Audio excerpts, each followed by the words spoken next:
go live. I'm live apparently. Let's see if it. Hey, there it is. Nice. Okay, hello everybody. Let me actually post this in the Discord so that we could get some viewers going.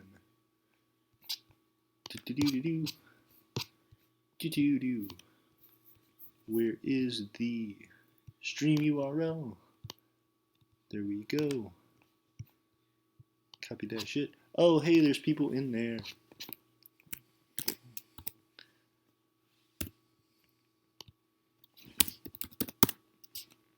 Stream.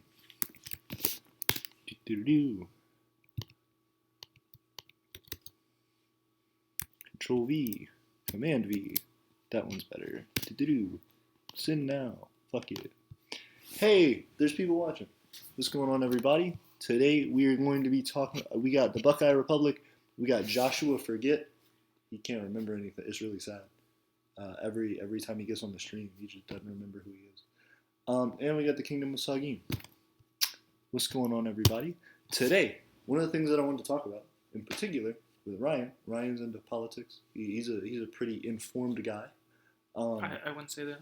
I would say that. Yeah, you gotta you don't want to raise people's expectations. Yeah. Got you. Ryan's a guy I found. Doesn't know anything. Oh, we came to his house. Yeah. He found me yesterday. I did. It was insane. Kingdom of Sagin. Joshua said he's gonna make his own micronation. How can you if you always forget things, Joshua? Kingdom of Sagin said cool. Yada Wolf said they're from Argentina. What's going on? How's Argentina? I don't speak Spanish, but hola. I wish I spoke Spanish so I could interact with you better. Joshua said it's going to be an authoritarian republic. That sounds bad. Do you feel like that sounds bad? What sort of republic? Authoritarian republic seems slightly contradictory, right? No. No? No. No? No, it doesn't. Okay. I mean, it depends on what he means by that. Because it could just mean whatever. Fair. But, republics normally, are about the republic rights is just a representative sort of system. But if it's, depending on how authoritarian it is. Yeah, are they just, a rubber stamp? Or are they, Yeah. Yeah, it depends. Fair. What you mean. Joshua says he forgets. See? He can't even remember if he has an authoritarian republic or not. Let's see. Whose blanket is this? That not is yours? My roommate's. Cool. Joshua said not sure authoritarian is controlled by the military. So a military dictatorship? But a republic, though. Military republic? These are the questions. It kind of makes it sound like Oliver Cromwell's protectorate, which is sort of like a military dictatorship type system. It's really weird. Interesting. Okay. The thing I wanted to talk about specifically in today's thing is I'm interested in everybody's micronations and what everybody's talking about in the chat, and we'll get back to that. But what I wanted to talk about, there's a ton of secessionist movements going on right now. I mean, there's always secessionist movements going on. Yeah, but there's some that have been pretty big in the news recently. Are they secession? They're not really necessarily. They're just protests and Hong Kong specifically, but Hong Kong is also trying to distance itself from China a little bit. Catalonia specifically. Well, yeah, Catalonia is definitely secessionist. Yeah. The other ones aren't quite. Yeah. I don't know though. Do you think Hong Kong would secede if it could? Maybe. But. Do you think there will be a resolution to all this? Because it can't go on forever. The Hong Kong stuff. Right. So eventually, either the state will crack down and break up the rioters and such, or just the protesters, Tiananmen Square style, or they'll make some sort of concessions. Fair enough. To some limited autonomy. They already got the extradition thing, removed or, revoked, but, they're after more things. They've added, more demands. Fair enough. Hong Kongers. Fair enough. Ooh, I should change this. I'm gonna put commas.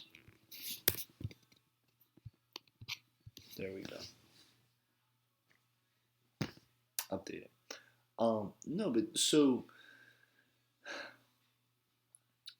what do you think the people in Hong Kong can realistically hope for? Because they have, excuse me, they have this list of demands. It started off with trying to get the extradition bill, and then getting Carrie Lam to remove that, and then now it seems like a lot of people either want Carrie Lam to step down, or in addition to that, want to see Hong Kong as a whole be promised more autonomy. Do you feel like they'll get that? Because it seems like China's just kind of waiting it out. It seems like they were like, all right with the extradition bill, but I would imagine that if things were to calm down, I mean, enough, even if they did, it could always be temporary. Right. You know, like we'll give you seemingly concessions now, but we'll just like renege on them later, or yeah, you know, when like the time comes for like the full integration, what is that, like 2040 or something? Then they'll just, you know, ignore whatever they promised before. Something to that effect could happen.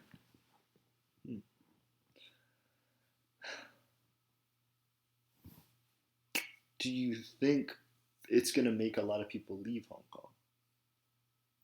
Like, because people have already left Hong Kong due to the protests. But I mean, people were like flocking to leave Hong Kong in the 90s. Yeah.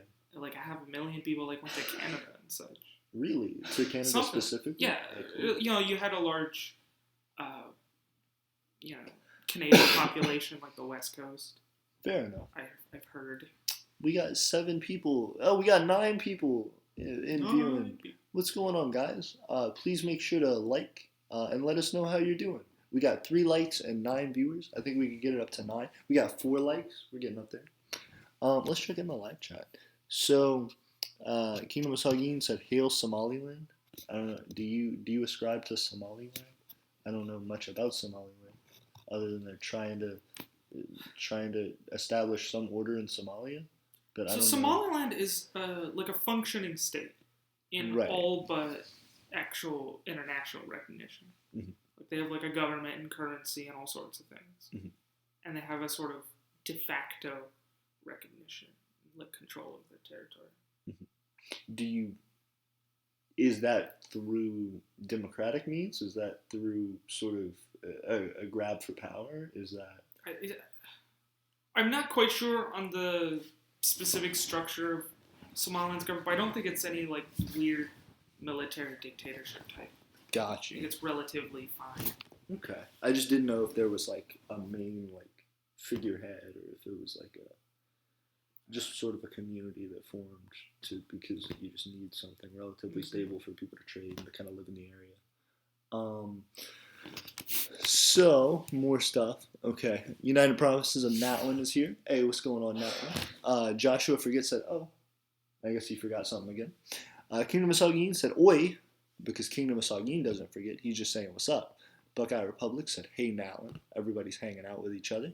Joshua Forget said, a new Micronation. Oh, because he forgot and then he remembered. A new Micronation. Elysium Federation said, hey, isn't Elysium a movie? This is like a sci-fi movie about like... Well, I mean, it's based on like a Greek, like it's like part of the afterlife. I think, is it where warriors go? Tell it's us like the Elysium Fields of Federation. Elysium is like a place in one of the afterlives. Gotcha.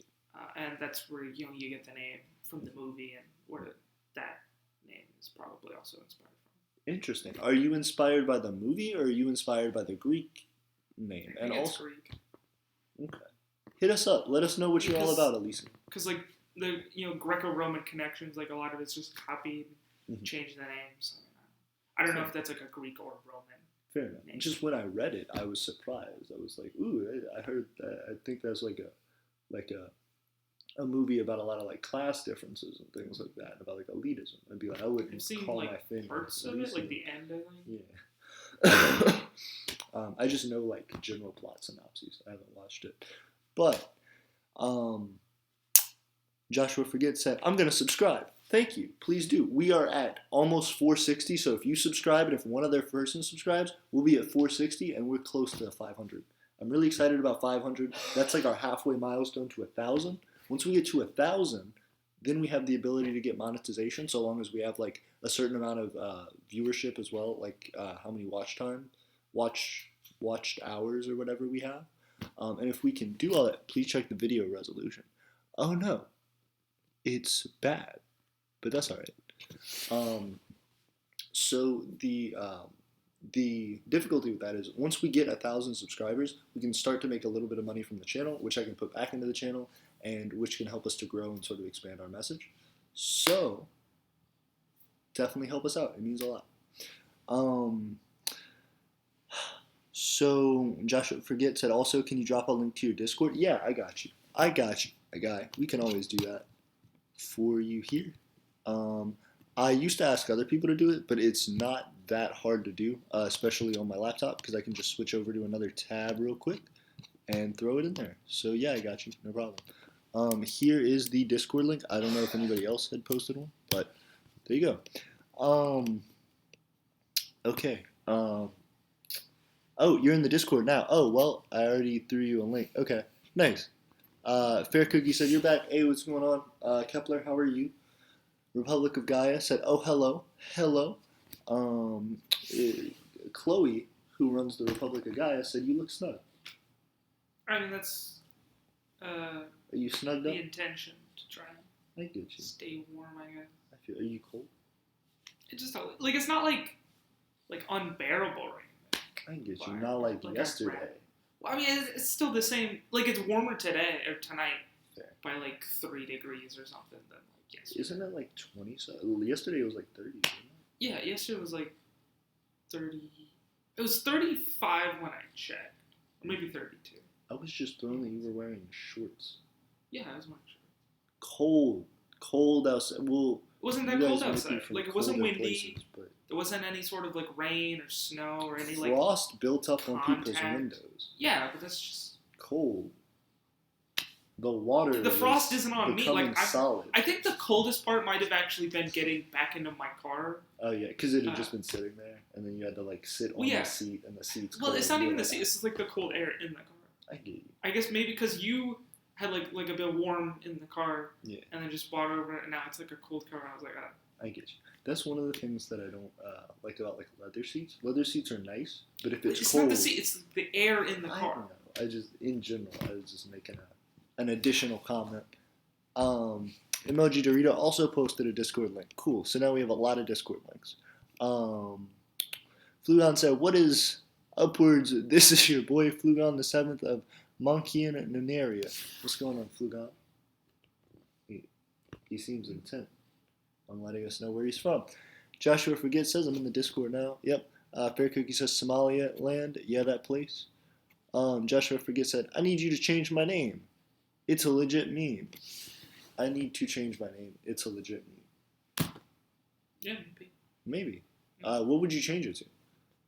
Would you change it to Joshua Forget, or would you remember and change it to something that you remembered? Kingdom of Sagin said,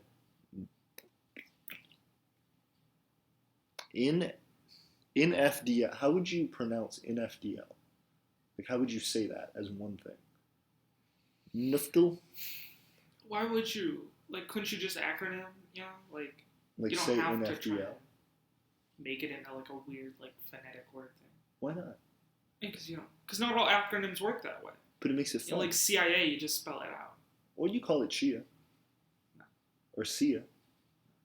Like the That's FBI, really... Fubi. Yeah. Fubu. Fubu. Yeah. Fitbit. Fitbit. Fitbit. That's the thing. That's the FBI started Fitbit. Confirmed. Conspiracy theory. It was all a counter intelligence program. Mm-hmm. They're like, these fit people are too risky.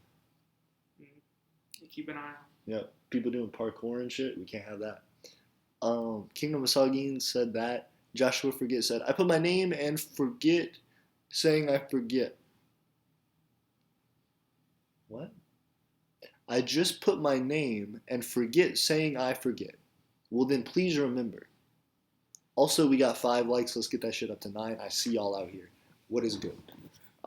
Joshua Forget said, because I do. Joshua Forget said, message redacted. Redacted. It's gone. King Masagin said, where is Yuri? They're asking for somebody or gay porn, I think. Only if it's like a Japanese context. Right.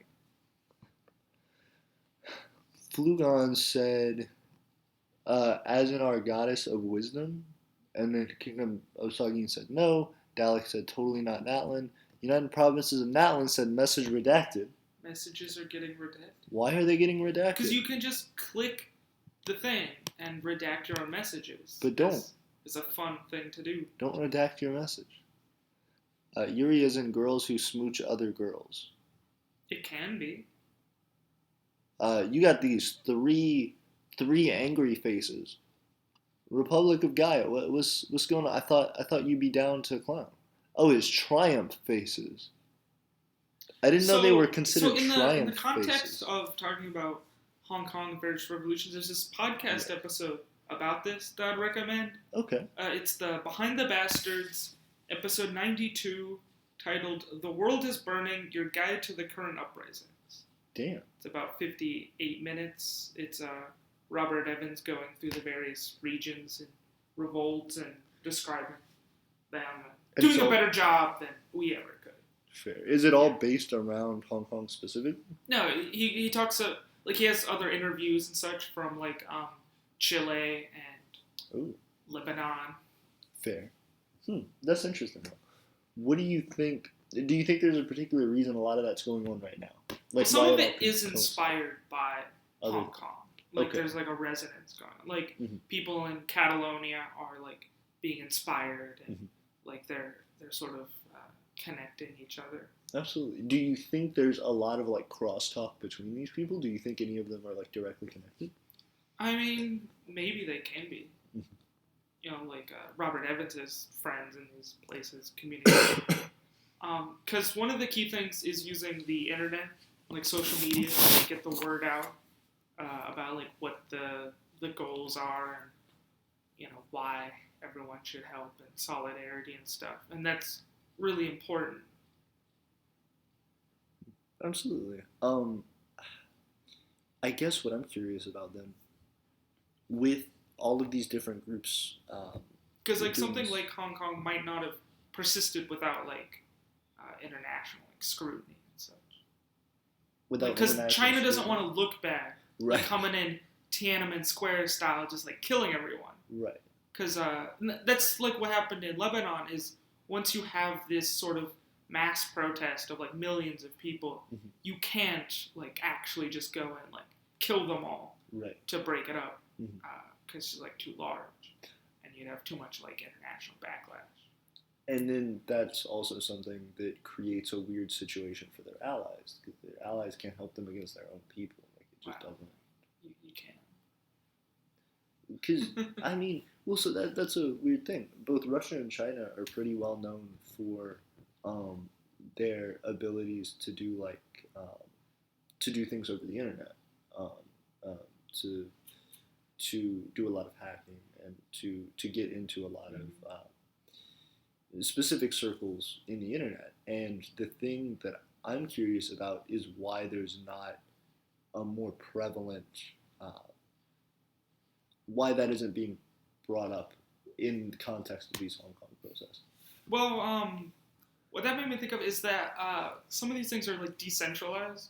So there's not like a particular like leader you can go and like try and like hack or, you know, something like cyber warfare. Like who are you going to target? Just like people? Well, I would imagine there'd be like, because China has such a strong surveillance state, I would just imagine it'd Well, in the Hong Kong, they're like actively trying to tear down the surveillance state, right. Like with the security cameras and stuff, and like the lasers and the recognition systems. Fair enough. Do you think there's a certain point where the government of Hong Kong, and then as an extension, the government of China, will? Do you think there'll ever be a point where they're like, the amount of property that the protesters can destroy is so much more than we could ever like arrest for? like that it's just not feasible to try and like rebuild these things or to try and like wrangle everybody up. Well, one of the things about property damage is that's kind of the only way you'll get people's attention, right. like to hit like their bottom lines, because you can like complain and riot, like without destruction, people are just gonna like ignore you, like governments. Right. But once you start to actually like shut down like operations like airports and things, then they'll get their attention. Fair enough. Do you feel like that's a problem? That like, if people in Hong Kong are protesting and they shut down an airport, the functionings of an airport, and people are like, I support the protest, I'm trying to leave Hong Kong, and the protesters themselves have prevented you from doing that, do you feel like that makes any sort of a weird contradiction or like conflict of interest? It might be a difficult situation. Mm-hmm. Fair enough. Do you feel like the people who have been sort of brought up as a larger part of this, people who there may not be one central figurehead, but people who have been known to be larger parts of this movement, do you think that they matter as much? Like, I know it's something that doesn't have this central figurehead, but do you still think they play a vital role? What do you mean? So there have been these people, especially there was a student who I read about and watched some things about, who had done some protesting previously in Hong Kong, and he became one of the main figureheads for a lot of people's inspiration to start up over the past year or two, and that's something that I guess is my curiosity. I heard he'd been arrested quite a number of times, and so had other protesters and other people who were seen as kind of figureheads of this, and that it didn't slow down the protests and that it didn't stop them. But that all being the case, do you feel like they still have some important role to play? Do you think if they hadn't done that in the first place, that the protests would be as big as they are? I mean, maybe like you can have certain individuals like play a role in sparking like some kind of revolt revolution,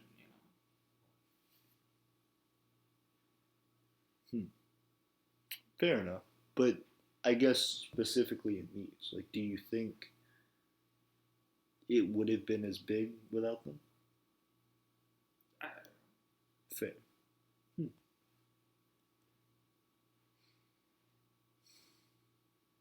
Do you think this is a unique thing for the length that it's been going on? Like, that I've seen some things that talk about people saying, I like go to work and I work a full day at work, and then I like get off of work and I protest.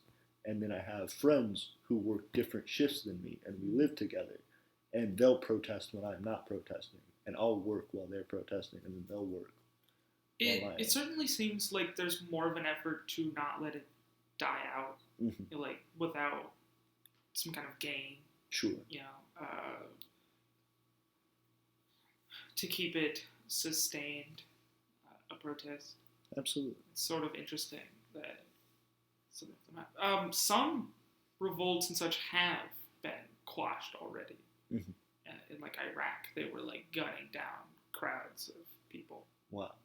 Okay. Because a bunch of the information and things I'm talking about is that I got from that podcast episode I was talking about. Robert Evans says that one thing a smart dictator would be to try and stop something from happening, like from the coalescing into a sort of like a riot or a protest movement before it gets out of hand. Like too many people, where you like can't gun them down.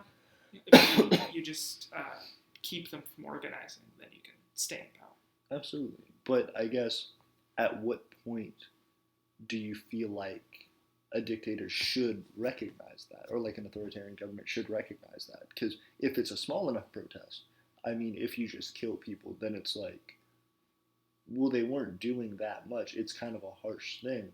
but at the same time, or it may not be on your radar as much because people below you may be like, it's not really that important. We don't need to tell like higher ups about like 20 people. Like But if any it's, sort of like public protest might very well be a danger to the state. Mhm. You don't want to get, you don't, like as a dictator, you don't want people to get inspired, Right. How, that they could join or something. because of the age of the internet and things like that, how quickly do you think it takes for these things to blow? Because it may be a thing where they're like, I look outside and there's thousands of people. And it's like, whoa, I couldn't have seen that coming. I mean, revolts. If there's enough like dissatisfaction with like the status quo, you can have like a straw that broke the camel's back, and Mhm. everyone just sort of goes into revolt Mhm. pretty fast. Yeah. So then, for excuse me, for someone who's a dictator, how are they supposed to like pinpoint the size of that and the severity of that and go, I know that I need to stop this. Like any size. But that's what I'm saying. Like, how would they catch it before it's too late? Like what? Because like we're talking about like people with like signs like picketing. Yeah, You just go out and arrest them or like shoot them or something. yeah, but that's what I'm saying. Is it normally that it's like a few people and then it's a lot of people? I mean, yeah, it starts small and then it grows. The longer you wait to do something, the more likely it is to spiral out of control. You gotta nip it in the bud. Fair. I guess I'm just curious as to if there are any protests that are so well organized that it does just start off as quite a number of people. Maybe not in the thousands. But In Lebanon, hundreds. they've had millions of people protest. It's like a fourth or so of like the whole population. And just all at Proportionally, once, they just it'd all be of a like sudden if like show up. 80 million Americans were protesting in the street, like every day, all Yeah. day. And it's just they just showed up all at the Like same barely. time, and they were like, here it is. Well, it's not all because it sort of like swells and grows as their numbers Right. continue over the days. Interesting. I'm gonna check in with this chat real quick. Seems like some people have dropped off. It does. It does. We went from like 10 to like 4. We got to get these people back. So, Kingdom of Sagin says, Sup, Delphia. Everybody's giving smiles. Joshua.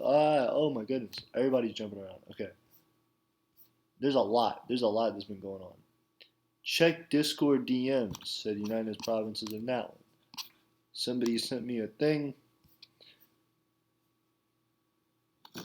Hey, can I advertise my server in your live stream chat?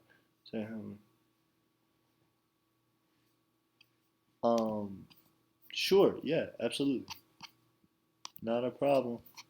Are you sliding into his DMs? Message is held for review. Death to the Hong Kong, right? I'll show it. I don't know. This seems kind of intense. I guess player piano. Why do you feel like that? We got 5 viewers. Thank you. Thank you to our 5 viewers. Death to the Hong Kong riots. Why? And how? Because a lot of people. Fluon 7, the world isn't fun anymore because there's no more revolutions and warmongering. Well, as we talked about, it seems like there are some that are going on, and it seems like they kind of, like Ryan was saying, they kind of ebb and flow, and it just seems like a pretty consistent thing. Both of those things seem like they're pretty consistent in the world. Kingdom of Zagin, message redacted. Anarcho-Grillist gang, says United Provinces of Natlan. Is that like people who like George Foreman grills? Is grillist? Is it people who like charcoal? Is it like propane v charcoal? Propane accessories? Yeah. Are you Hank? Are you Hank Hill? Are you kinging the hill? United Provinces of Natlan said, Anarcho Boomer Gang. You must have been watching some J-Reg. Message is held for review. Democracy Gang, and also likes smooching my wife. Democracy Gang and also like Democracy Gang also like smooching my wife. That's one hashtag. That's all one hashtag. It's a oh wait, that's just me, whoops. Yeah, and then she said, oh wait, that's just me. How are you going to start a hashtag? You got to let other people use the hashtag if you want to be a hashtag. Kingdom of Sagin, message redacted. United Provinces of Natlan, guess what they said? Message redacted? Yeah, how'd you know? Oh, that's crazy. Everybody's redacting. Public of Gaia, be nice, you meanie poo poo head, or it's Spankies for you, Soggy. Okay, now it's getting interesting in the chat. It's Spankies for you, Soggy, apparently. United Provinces of Natlan was confused, as we all are. Kingdom of Sagin said, 1v1 me IRL. And then Republic of Gaia said the same thing, triumph faces. I didn't know these were triumph faces. They seem like mad faces. Triumph? Yeah, like steam coming out of the nose, triumph. Yeah, I understand. YouTube, you're fucking up. Triumph. Anger. It's steam coming out of because anger probably have like red or something, you know. But it's like frustration. Like, it's think like of like steam the face coming out with of like angry react. That'd be more like anger. Right. It's like a satisfaction, sort of like once you finish, you're like, wow, you know. You're like, wow. Steam coming out of the nose is triumph, though. It makes sense. Like, yeah, it's fine. Like I did it. Okay, yes. I'm confused. Soggy said, ew, because of blowing snot out your nose. That's probably why he said that shit. Joshua Forget 1v1 me in a Micronation war. But he put Micronation as two things. He's like, I want a nation war, and I want that to be small. Like small nation war? Yeah, he's like, hit me with those like toy soldiers. Hit me with those Lego men. That's what he wants. Kingdom of Sagin said Fortnite is trash. Republic Guy said also they're having a serious conversation. Meanwhile, we're just messing around. Well, you guys can mess around in our serious conversation. Just knock on that door, show up, and we'll have you in here. Republic Guy said shh was a joke. Shh was joke. Shh was joke. Fair Cookie. I agree with Fortnite. Fair Cookie. I agree with Sagin. Republic of Gaia would never actually play Fortnite. Ooh, ever? That's a war crime. So we have some standing of Fortnite. Yeah. Some not standing of Fortnite. Some who's like, I would never. It would touch me and I would never die. Fortniters. Never Fortniters. That's the new hashtag. Joshua Forget said oof. Kingdom of Sagin said good. Kingdom of Sagin said 1v1 me Minecraft PvP. And that's a song. United Provinces of Natlan said Durder, Minecraft good, Fortnite bad, Reddit moment, fresh hand. Is fresh hand a new meme? I don't understand what that is. You get some generational conflict between the gamers, the people who are of the Fortnite, and who are of not. We're watching a war go down in the comments. Let's see. Public of Gaia said, you have yourself a duel. Fair Cookie said, with Fortnite, you make a generic video and regurgitate it out with a hype clickbait thumbnail. Did you pronounce the da-da-da-da-da? I didn't. With the duel? Because it's like a Yu-Gi-Oh reference. You know the song? No? Oh, is it like Darude Sandstorm? Yeah. Yeah, I guess. Yeah, duel. Okay. Kingdom of Sagin. Anyway, I gotta go. Oh, he's the one. He's the one that left. What a poser. See you, Sagin. Republic guy. Oh man, well, nice talking to you, man. Take care, man. But hey, guy. Hey, Chloe. Joshua Forget said I gotta go too soon. I gotta go too soon. I gotta go too so. And then United Provinces of Natlan said bye, Igloo Man. Fair Cookie said TSCH, U with the 2 dots over it, SS. I don't know how to pronounce the U with the 2 dots over it. Ooh, I think. Like 2 O's. I think it's like 2 O's. Choose. I don't know what he said. I don't know what that is. Pelican guy said igloo, more like igloo. What? That sounded funnier in my head. You just said the same thing. She just, damn. You guys are making Ryan fall asleep over here. You gotta get him a pillow. I just pillows over there. Now you got another one. He's joining the live stream. Can they even see the pillow? They should. Here's the pillow. Oh, there's a face. We got to get to this face. There's a face in the chat. Okay. Anyway, I gotta go. Republic guy said, "Oh, man, nice talking to you." Igloo man, that's so nice. More like I glue. You have to read them out. I am. I'm reading. Like, but are you obligated to? I'm not. But there's this face.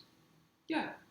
What the fuck is this? Like, because you can like comment, respond to their comments. You don't have to like read it out. Well, while that's accurate and true, also it looks like the background of this comment stream is the face. It is. That's funny. I can appreciate it. Yeah. Yep. See, that's why we read the comments. Because Chloe said, I feel bad for when they eventually read this and go, what the fuck? And it's like, you guys could have had meaningful input, but you chose to talk about this. See? So they're self-aware. Mm-hmm. We have a self-aware comment section. Good on you, Chloe. I'm proud of you. Not the rude sandstorm. That means bye in German. Oh. The more you know. I'm gonna ask Gabbert. I probably will forget. Me too. I'm gonna ask Gabbert about that. Probably the person to ask. You're right. Also, we have these healthy meals, so we're just advertising these healthy meals. Go to Wix.com to get your website. Yeah, I don't know. I feel like they're multiplying. Oh, are they multi? Ooh. Well, no, it's the no, faces. they're not. They're faces are multiplying. The faces. Oh my god! I thought the chat's leaving slowly. It's decreasing. Yeah, I see that. Are you aware? Okay, so shallow pan of food. One of them is on lips. One of them is a shallow pan of food. Ew. Thanks. Oh, you're getting the feet rest. I get you. I see you. I don't feel like protests are bad, but I think it's interesting how it's become like a norm in Hong Kong almost, in the way that like we were talking about people like going to work and like doing things, but then still going out and protesting. I think it's interesting. What if like there's a guy who's like, I get up and I go to work and then I come back and I protest, and then it's like that place you work was like destroyed by protesters, so you can't come in tomorrow. And then just it's like do something else. But you try and find another job, I guess. You try and find another, but then it's like I gotta pay rent now, and I spend all my money on this protest. You know, it sort of illustrates how, I guess, like the United States doesn't have the stomach for a sustained protest. Doesn't have what? Like even for the terrible things going on in the government, we haven't had like a sustained similar type of protest. I think like we've had some like violent like flash pan type things, right? But they haven't been as like sustained and like normalized, like you're saying. But it's also like kind of hard, right? Yeah, it is. I mean, in the U.S. especially though, because like people protesting everywhere is kind of different. There are like major cities, and like New York has had protests, and California's had protests, and like different places like that, like Los Angeles and places. But there are also plenty of places like if it's like protests in Idaho, and it's like it just might be you might be kind of spread out. Yeah. It may not be as effective. I get what you mean. Yeah. Like I don't know if every state was protesting. Well, it's like you need to like go to the Capitol, like protest in front of the White House type thing. Yeah, but then it's weird because it's like many people sort of don't live there. So you can't the Occupy movement was sort of an attempt, I guess like the last attempt at a sort of sustained protest situation. Yeah, but I guess that's the thing that's weird about it, right? Is that like, in order to protest effectively, like the people in Hong Kong are showing, the government can just kind of wait you out for the most part. Mm-hmm. Like if you do something illegal, you get arrested, and then Unless if you're protesting, you like impact like their bottom line, like you can disrupt uh, their functions. And but then you can get arrested. Yeah. For that, right? So what I'm saying is, I think the difference with Hong Kong is it's like a major city, and the people who are protesting there live there. So it's like I can go down the street to protest. Mm-hmm. It's not like an inconvenience. In the United States, if you from Alabama wanted to protest in Washington, you'd have to be like, I have to take off from my job. I have to know I'm not going to make any money doing this. I'm going to lose a lot of money doing this. And I have to go and hope that the protest accomplishes what it wants to in the time I can afford it. Right. And so I feel like that's the difference. Like it doesn't cost nearly as much for there's people. quite a few differences. Yeah. So like I think it's weird.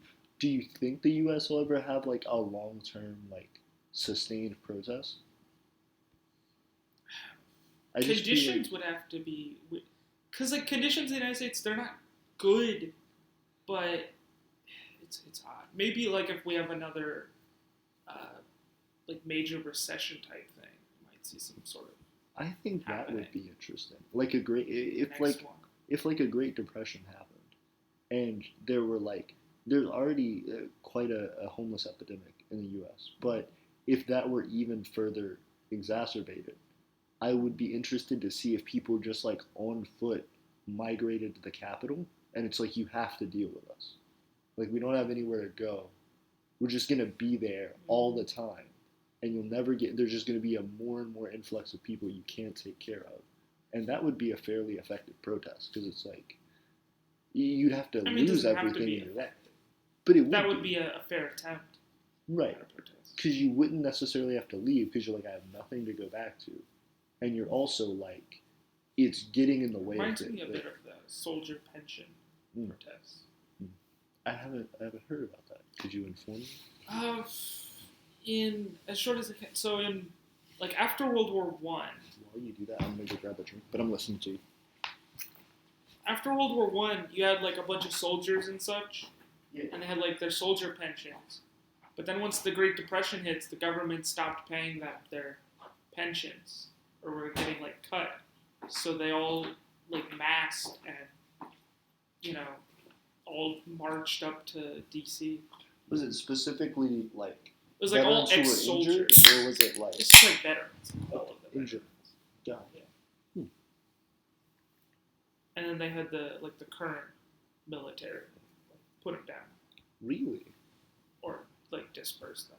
Interesting. Do you think there were many active duty soldiers and people who were assigned to put them down who was like, nope? Because I guess that's interesting. Like, imagine being like an officer and seeing one of your like superiors who was just older, who was like, I had to retire. It probably wouldn't be like a superior, like a last generation thing. But that's what I mean though. Like imagine if you had like gone to boot camp or like been a cadet or whatever and like seen somebody who like you might have like was a big part of your life. Something. Yeah. And then it's like, yeah, someone like beat the shit out of them and like arrested them because they didn't have anything else to do. They were looking for help. That's just sad. This is really sad. It's called the Great Depression. Yeah, it was pretty great. Why don't they call it the like terrible depression? I mean, the name is already solidified. That it's You're not gonna change it. Yeah. I just feel like for people who are non-English speakers, they may be like, great means like really good. Yeah, it's the same way of like something like awesome. Great just means like real large, powerful, like large. Yeah. It doesn't mean positive connotations. I get you, but a lot of time in like context, people tend to use it like that. I could just see people being like, what? I don't know. Maybe I'm wrong. It's interesting to think about. 4 views. Yeah, you know it. And we're two of them. I'm not viewing. Kind of. I haven't pulled it up on my phone or such. Yeah, but, you know, you're participating. I'm not inflating the numbers. You're fucking up the algorithm. You're doing a revolution in the algorithm. Reminds me of the disabled march on Washington in the 80s or 90s. People rolled, walked, and crawled to the Capitol. Crawled to the Capitol? That's impressive. That's dedication. When you can't walk. Or it's like You when you take a can't bus. run, you walk. When you You can't walk, you crawl. And when you can't crawl, You're you dead. get someone to carry you. Or you're dead. Yes. A Republican guy says some even crawled up the steps of some major buildings. That makes more sense. Because it's like a protest thing. But if it was like, I crawled from New Jersey here, and it's like, wow. Crawled into the train.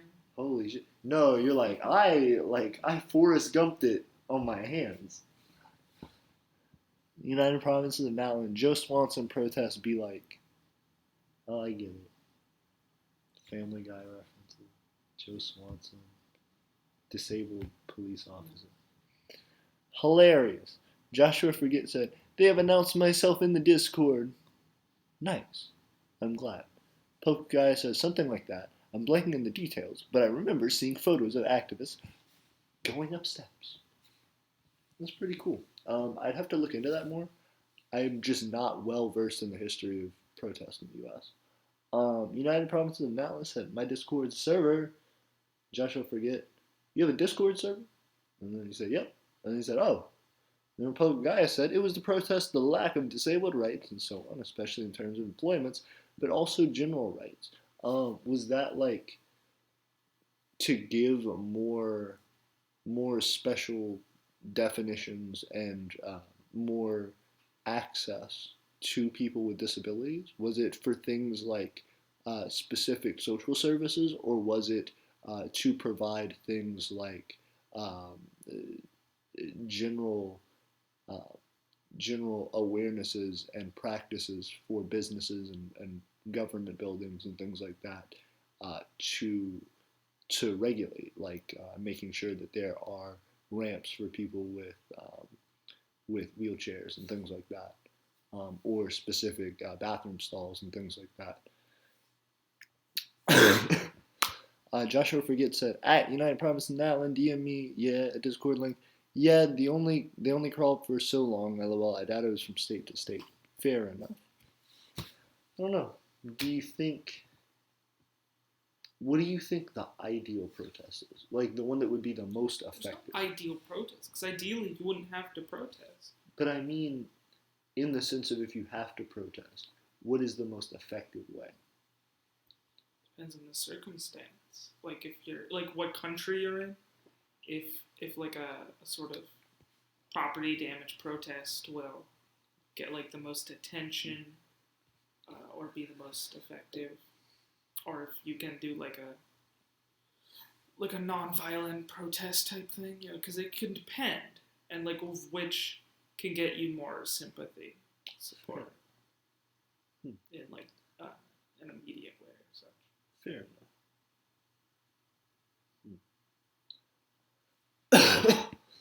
How is there any protest you can think of that's had the largest effect on culture in recent history? Like, I'd be interested if in the modern day there was a protest that affected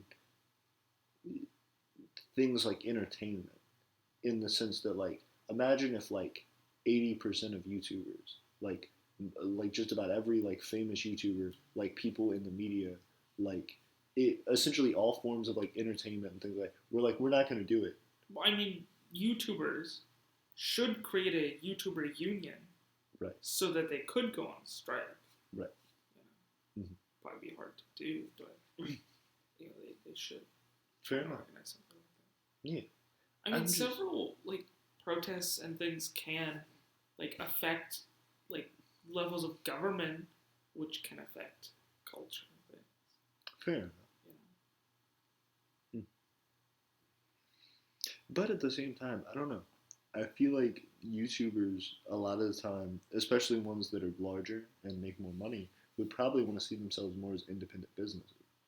So I would imagine it'd be a thing where it's like I make money through YouTube, and the ability of having a union would help me because it would give me more clout and more power against things that YouTube would do that I may not like or may hurt my bottom line. But at the same time, it could restrict me from making money in the future in the case that my union decides to protest, um, and I can't go out and make that money like I need to. Like if I have other employees and people under me, I have to say we're all protesting and we're all stopping. That's how strikes work. Right, but I could see it becoming a thing where it's like, and now once things get back underway, you just don't have your business anymore, and it's just harder for you to make content again because that's why you need a union that'll like secure the rights of workers to go on strike, and that they won't like lose their jobs for striking. But I guess that's what I'm saying. YouTube could support you as a creator, but how would they support the people that you've hired underneath you? Like, it'd be hard to regulate that. What do you mean? Like, they could be like, yeah, we're sorry you lost a lot of money, but those people that you haven't paid in like 3 months because you were protesting, we can't help that they're not going to come back now because it's not a stable job. YouTube isn't like that's not like a thing that they would even like be in consideration of, you know? Right. That's what I'm saying. Like it would. They would also be in the strike. Like the people, like the editors, or something would be a part of the union, or at least they'd go along with. But how much would they get assisted from the outcome? What do you mean assisted? Like whoever, like the channel may get assisted. If YouTube says you're right, we were wrong, we're gonna make these changes or whatever. Who's then responsible for taking care of the people who had like suffered through that? Like the editor, who's like, I'm not actually like the person who owns the channel, but I still like couldn't pay my rent. Is it like you just take those losses and you're like, well, that's what going on strike's about. I guess, but generally people who go on strike will have some sort of like unions and things like that will have some sort of like protections in place. You would hope. Right. That's what I'm saying. If you're set up in that position, you as a channel may get certain protections from your union. But it'd be harder to also regulate the people under individual like subsetted channels. Why would those people need protect? Like they could just go with. I don't understand what your concern is. Like, it's like having businesses under businesses under businesses. Mm-hmm. Like, if NASA went on strike against the government for whatever reason, like being I know, but if NASA was like, we're not due because I mean, they can reasons, right, go on strike. There are subcontracted businesses under NASA. Mm-hmm. That if the government's like, you're right, here NASA will help you out, then NASA would be like, great, but then it's hard to then like distribute that to those subcontractors who also have like their own employees to worry about and things like that, who it's like, well, so we may or may not have directly agreed with the strike, but as a consequence of it, we also are out of work and our employees are out of work, and there's less protections for them because they're not NASA employees directly. Yeah. Yeah. That'll happen. So that's the thing, is like the channel may be an employee or an outlet of YouTube directly. So when YouTube makes those effects, it helps the channel. But the people who aren't directly the owners of the channel may not be treated in the same way as they are a subcontractor of the channel and not of YouTube. Mm-hmm. That's my worry. That is a situation that exists. But what is your concern exactly? Shouldn't there be some protections in place for those people? I mean, those people can form their own union in regards to like the channel owner. So then it's like unions inside of unions inside of unions? No, you would have smaller unions. But like, say, like you have a YouTuber, right? Right. And they employ 10 people. Right. Those 10 people should try and form a union, so they can have better conditions or whatever. I guess, but that'd be really interesting because a lot of these are small businesses, and they're like, we may not have 10 employees, we may have 4 employees. Right. But it's like as a channel. Well, if it's that small, then you don't need a union because you could more directly communicate and contact and negotiate directly, right? Because unions are for like larger, like factory type things where you have dozens and dozens and hundreds of people, where you don't like all just like actually know like the boss face to face. Fair enough.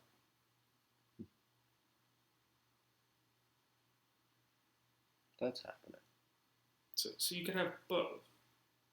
You could have the channel owners or whatever in a union to negotiate with YouTube, and you can also have employees of those channels in a union to negotiate with the channel owners. YouTube wouldn't care about those people. Right. I mean, YouTube doesn't care about like any of its users really anyway. Right. So. But if there were a union that were created of, well, then yeah. Also, I guess. because it's an online video platform, several groups have tried to like branch off and create their own websites and things as like alternatives or substitutes and things. There was this one group of like educational channels that created a thing recently. I can't remember the name of the website, but several of them were talking about that. Because of like conditions on YouTube. That's true. They could host alternatively. That's true. And that is one of the things that's really interesting is that you can do that. But I was also talking to Jet about this the other day. I was having difficulty because on this channel, I was trying to figure out, did it freeze? Or are we still, it says we're going, but did it freeze? I'm curious. Nope. Looks like it's still going. Let us know if we froze. If you can. If you are not frozen. Oh, there we go. So, it's a thing where I was talking to him about, in this channel, for example, I've always debated whether or not to do like other content that I'm interested in that doesn't necessarily have to do with like micronationalism and things like that.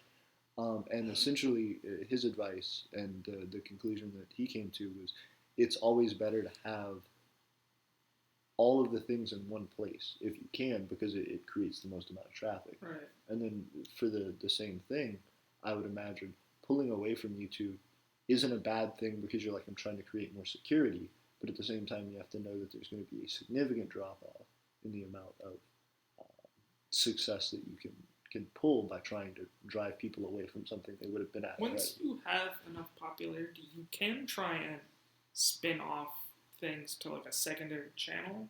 Right. It probably won't have the same kind of like traffic and engagement to the main one, but you could like double or like upload them on both or something, Fair enough. But so then you headed to bed. Yeah. That's what I had to do early in the morning, like at no later than 10. Okay. That way we can knock it out and be done with it. Sounds good. So just whenever we both wake up. Okay. Well, I'll like set an alarm because I just might get up later. Otherwise. No later than 10. Okay. Alright, well, mate. Ryan? Yes. Good night. Good night. Nice meeting you. You too. But yeah, even still though, why would you want to spread off to a secondary channel? I mean, you can't because sometimes I think of like some channels where they have like a lot of like content rolling in, like some of the really more, corporatized ones, I guess, where you might want to have separate channels for the different things. So you don't like uploading too much in like one day. Right. It can depend. Yeah. Or you don't. You just have like multiple like series and like a playlist or something. You just have it all together. That's probably what you would want to do. I was gonna say because otherwise, like, there's no real benefit to the decrease in traffic. Right. Like, people could still just come to the same channel and be like, because with the way that YouTube works, it's not like it's a television station where someone has to watch like one thing after another. Mm. It's like you can go on there, and the more stuff there is, it just means the more there is for you to choose from, and the more content you have available to you. Mm. Do you think YouTube will ever get to the point where the YouTubers themselves are like their own, almost like their own platforms or like their own providers of content in the sense of like, do you think there will be YouTubers with other YouTubers under them? Like, do you think there will be a channel that's like, these other things would normally be other channels, but they're not. They're just this. They're on this channel because they have more outreach, like going through us. What do you mean? Like a network?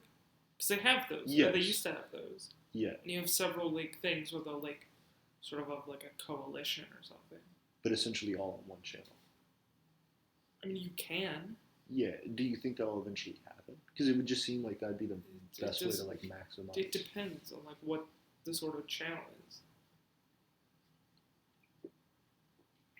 Like you could have like a collaboration channel where Right. people will like have shared things and things. Yeah, but I guess that would They're be in separate channels. yeah.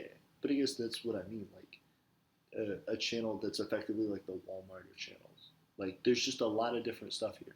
There's just a lot of different stuff from different places. Probably not. Probably not. I mean, you have large channels that are just like all over, like so like a Watch Mojo type thing where they're like, we have lists about everything. Sure. So, But it's all coming from like the Watch Mojo brand. yeah. Or whatever. I'd be interested to see one that's like, it's. I mean, YouTube already has their sort of YouTube like created things of like a genre. Yeah. But they're like, you know, if you're interested in Star Wars, we like auto-generated a Star Wars channel that you can subscribe to, and it'll just like link every like tagged Star Wars thing. So they have stuff like that for like Fair. music and sports and whatever games. Yeah. That makes sense. So something like that would maybe be like what you're thinking of. Yeah, absolutely. I was wondering if it would ever become like a weird sub, like. Are you thinking of like a YouTube channel monopoly type thing? Not Like a even Standard completely Oil where it's just like gobbling up all these smaller channels? kind of like not even like a complete monopoly, but almost like these weird corporate structures underneath YouTube itself, like independent corporate structures. I mean, like they underneath have YouTube those. itself. Like the big like TV channel like network thing. Yeah, but they're also like They they have, like, their started YouTube from channel. someone else. Yeah, like but the YouTube channel is like a facet of things that Yeah. they do. But I'm talking about a thing where it's like we're a YouTube channel, but we like our whole like we have like this huge structure and we make all this money from just like gobbling up like other YouTube channels and like having them become an absorbed. I mean, because well, if you think of something like BuzzFeed, Mhm. where they had it's sort of like a meme of like a whole bunch of like content creators like leaving BuzzFeed Right. like a year or two ago was like a thing. Like So every that's other kind of like person was like, I can't believe why I left BuzzFeed videos. right. So if you have some kind of large corporate thing, like entity, like a channel like that, it could collapse or have an exodus of people, and then they'd go form their rival thing. Because things like that happen all the time, like ex-Disney employees going and creating like DreamWorks Fair and enough. things. But they work together though, don't they? What do you mean? DreamWorks and Disney. No? Like they haven't collabed on anything. They're like rivals Oh. in their field. For whatever reason, I associate them in my mind. I don't know. I mean, nah. I mean, like Disney Pixar are like Pixar. That's owned it. by That's it. the same company, Pixar. I was thinking. and it's sort of merged Mhm. in a way. Fair enough. I guess. So, do you feel like those structures are really sensitive to collapse? I mean, like, or to like mass exodus. well, because like, there's nothing stopping someone from starting their own YouTube channel. Right. So you could just do that. Besides the fact that they may make less money. Like, unless there's some like monopoly, monopoly-like thing of like keeping like content creators from leaving. Well, it wouldn't necessarily keep them from leaving, but you could have a thing where it's like, I just need to be subscribed to one channel, and by being subscribed to that one channel, I can like get all the different types of content that I want, and I'm satisfied with that. But if like a whole bunch of different YouTubers start doing their own thing, then it's like, now I have to go and subscribe to all these other channels. So it could have been a thing where you started. Because YouTube has like the genre. Yeah. Channel things. But so I guess, yeah. I'd just be curious if there'd ever be a situation where it's like, you as a content creator could join this like larger channel structure. This whole thing would be like, you'd just be like an employee and you'd make videos to put on that channel. Right.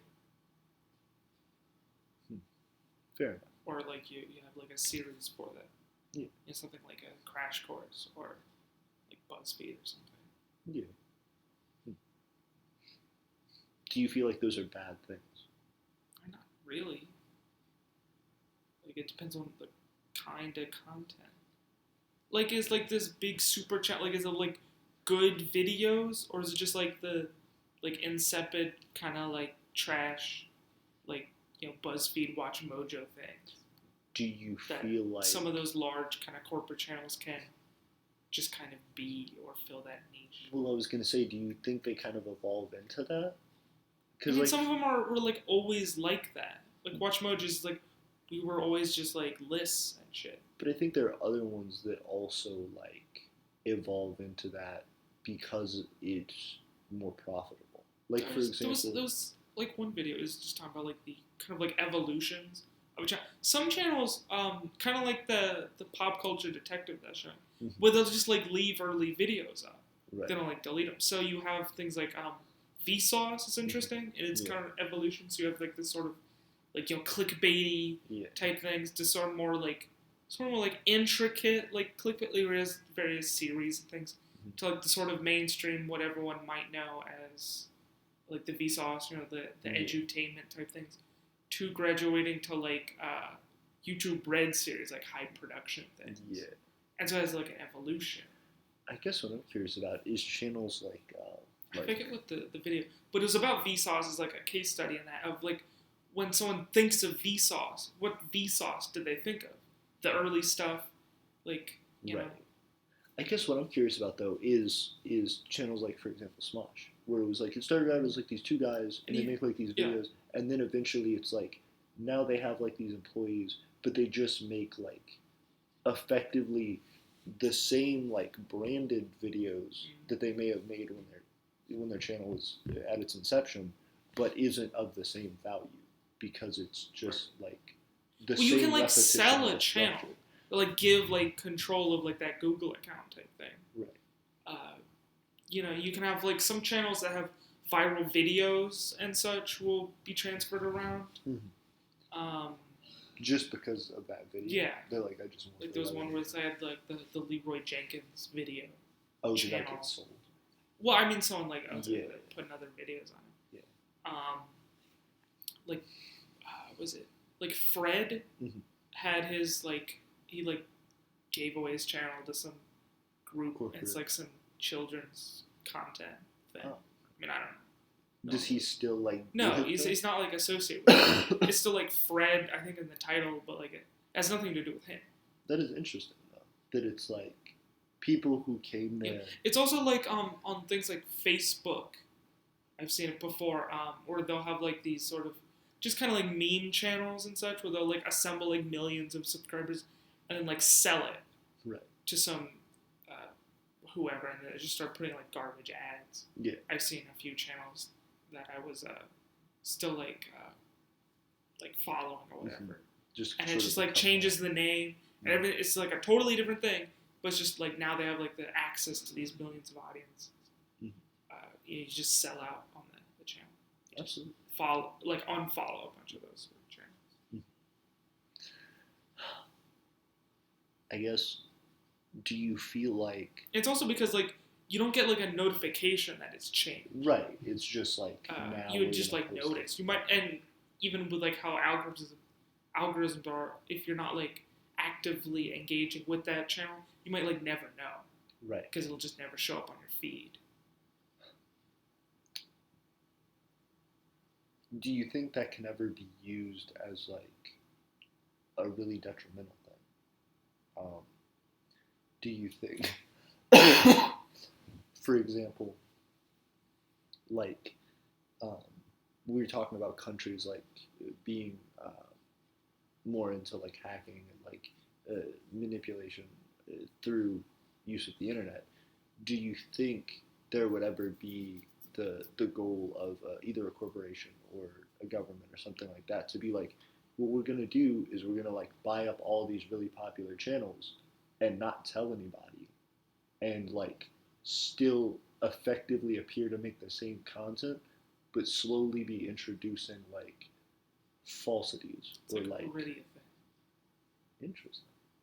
Can you give an example? Well, I mean, you have several, like, sort of channels and things that have, you know, funding from various things. Like, some of the right-wing political channels have funding from, like, you know, energy billionaires and, like, dictators and such. Yeah.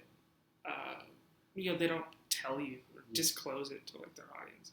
It is They're interesting. getting funding from these nefarious places. It is interesting, though, like, that YouTube will do a thing, and, like, Google will do a thing where if something's funded by a government, they'll be like, this is the government that this is funded by. But it's interesting that they don't do that for, like, some things that could be equally as, like, I mean, nefarious. It's more of, like, a direct, you know, if it's, like a state-run news thing, like an RT type, like, channel, as opposed to just, like, a Steven Crowder being funded by, like, Saudi Arabian billionaires or something. Yeah, but at the same time, that would be important to know, I would think. I mean, yeah, but YouTube doesn't have all the... I mean, they could, maybe. Yeah. I just think it'd be interesting if they came up with, like, a tag system. That's essentially, like, it could be, like, not emojis, but, like, little, like,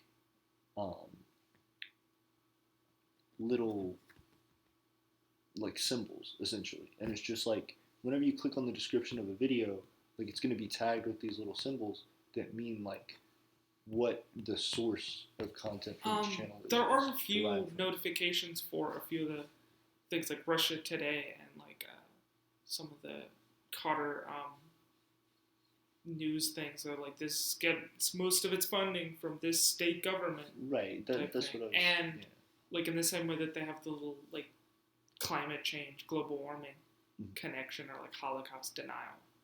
Like, auto Wikipedia links. Like, that's the thing that exists. I wonder, do you think they care to further research and also make it known about other things like that? Like, this is funded by, like, oil tycoons. Or this is funded by... YouTube probably doesn't. Yeah.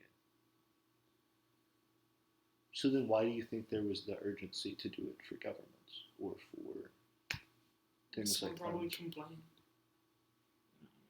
Do you think more people should complain about?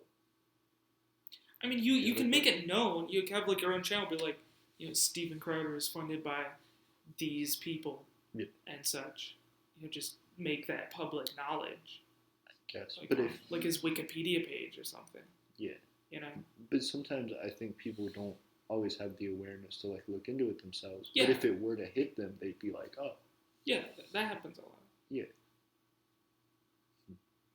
I guess it's just disappointing that, like, there wouldn't be more of an urgency to do that. Because if you see something like that and you still choose to watch it anyway, that's perfectly fine, and that's your choice. But to not know, I guess, is also, you could say it's that person's fault. It's like, they didn't look into it. So that's true. But at the same time, if you have a particular ideology or a particular viewpoint on something, and you follow things that have that particular viewpoint, you may just think Well, this is normal. It comes to like a critical thinking and analysis and like looking into the sort of history of some of these like media channels and things that you look at. Not everyone does that, of course. But that's A what lot I'm of people saying, don't. though. Like, someone recognizing that, like having that informational, just by the way, this is a thing you might want to know. If you choose to ignore it, that's fine. But I imagine there's a subset of the population that would make them start thinking more critically about things. Right. And it just sucks. That's not like. I mean, you just have to like make your own channel of like exposing this information. There was a video channel called Coffee Break. Mm-hmm. He has a secondary channel called CoffeeZilla, Mm-hmm. and he has a series going on these fake gurus, like the people who are like, you can make like $1 million just bullshitting and selling like classes and stuff. That's cool. So one of the things he was talking about, or he had like a video today of a fake guru like just copying content, like the thumbnails and like the transcripts of videos, just like entirely, like ripping off other people's videos. You just like make videos like that, where you just like expose them. Fair enough. With sufficient evidence. Yeah. He actually had a sort of controversy thing where he was trying to expose what he thought was, negative behavior from Kyrgyzstan, them. Yeah. But I think I've actually seen a video. it didn't. It was interesting. A thing where he like kind of redacted himself. He retracted. He's his like, I made a mistake. Yeah. I was kind of thrown by that though. It was interesting in that because he came off better, like the second time where he like had like the apology thing. Yeah. It seemed like he was actually trying to, do better. So do you think when he initially did it, do you think he felt rushed? Like, I haven't kept up with the channel very, very much, but do you think it was something where he's like, I want to get this out, and it's kind of a heat of the moment thing? So his thing was Kyrgyzstan. In a nutshell, their channel. They had some not great older videos in terms of like citations and evidence and things on some of their stuff. Like, sure. So they decided to take down those videos, and then look at video like we're taking them down because we don't like them anymore. Yeah. We don't think they're, like a good influence type thing, So he was also going to make a video essentially saying like the same thing. And so he was like in communication with them a little bit, like through email. And when they put out their video and such, he felt like they had essentially his like ideas. Taken like his call out type thing. But because like they like animated and such, that they would have had to have been like working on that for a long time, for a while, yeah, longer and such. So that's why he sort of calmed down and analyzed it. And he's like, yeah, I just was wrong, or at least in their sort of making them seem like dubious and such with that. They're not really as much. Interesting.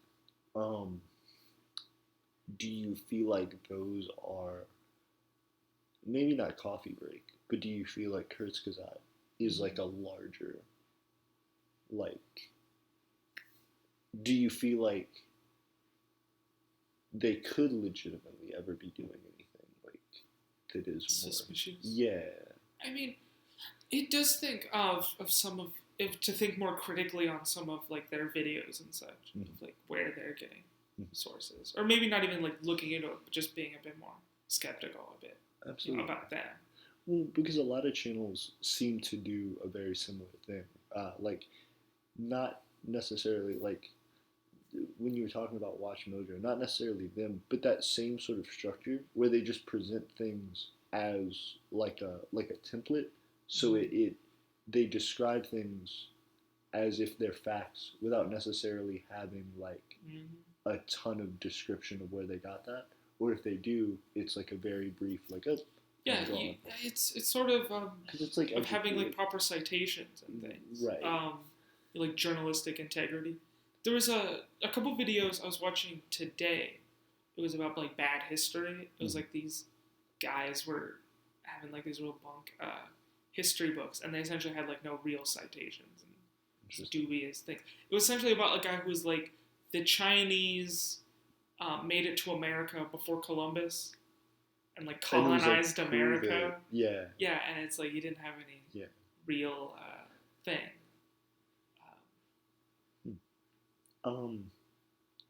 Interesting. I feel like I guess my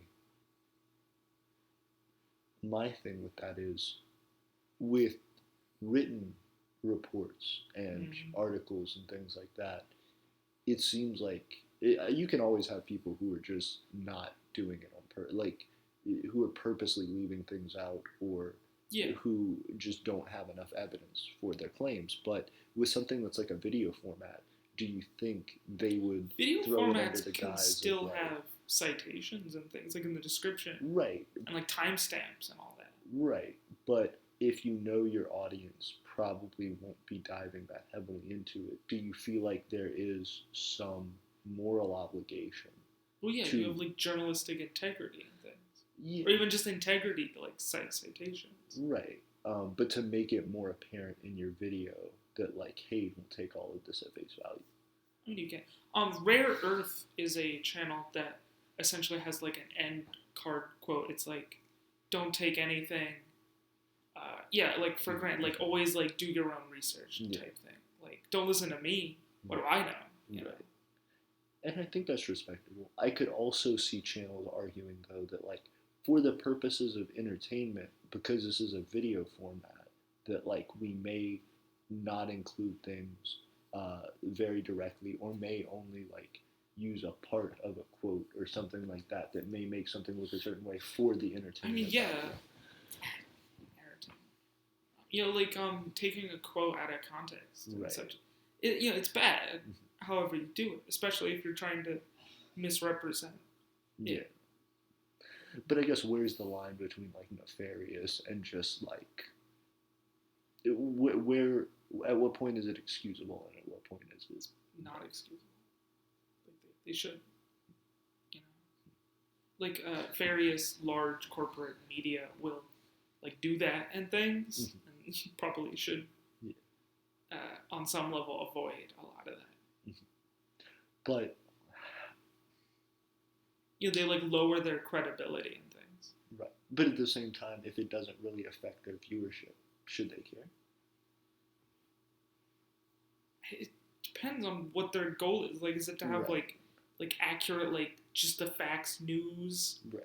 And like clearly delineate between like news and opinion or analysis, or if essentially like how do you treat Fox News? Because they mix what they say are like facts with opinions with misinformation all at the same time.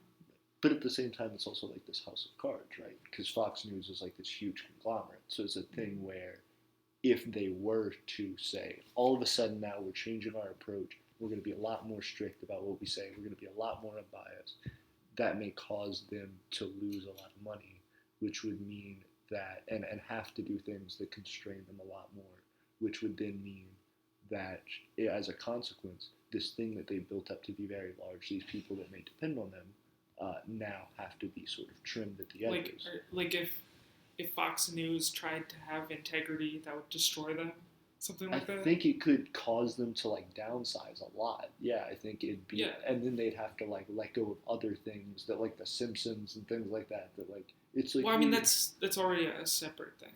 Like Fox News is separate from Fox. 21st Century Fox that Disney bought. Disney doesn't have Fox News. Okay. They have like everything else from 21st Century Fox. Weird. Why? Because they're like, we don't want to be associated with it. Fox Pretty News. much, Yeah. Something like that. And even the other news channels like MSNBC, CNN, and as such, they can be not that great with like citations and quotes and things. Not nearly as bad as Fox News, but just like don't watch TV news, like 24 news. Yeah. Especially the American ones. Right. Just like as a rule of thumb. Yeah.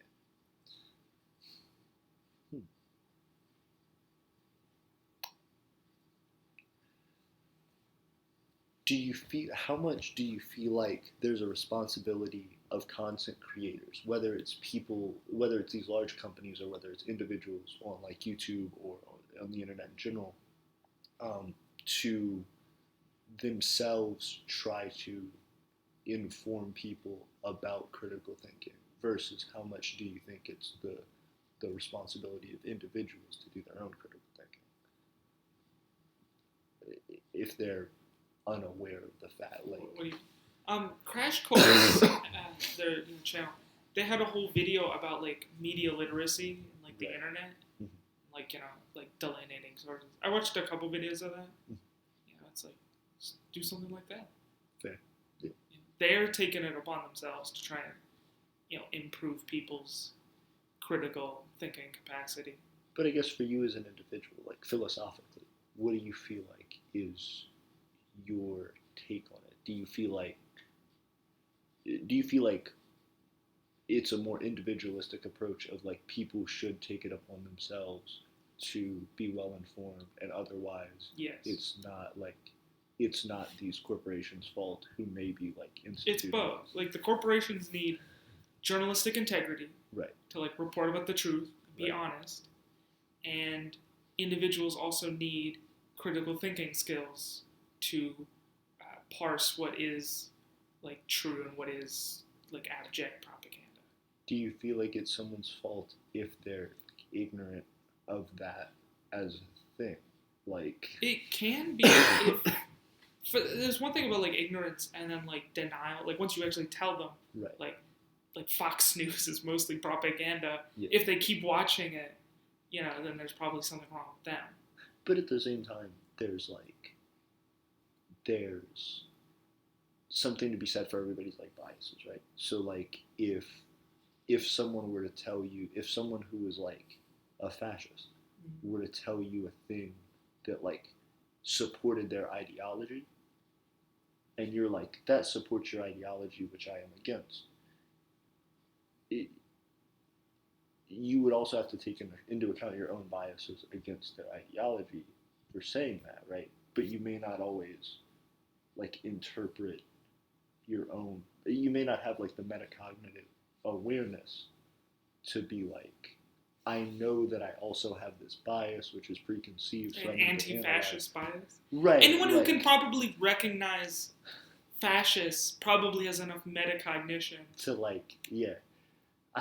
The reason I'm saying that is just because you don't have the other, like, I was originally going to say, like, how does a fascist know that, like, people who are like, Fox News is, like, bullshit a lot of the time.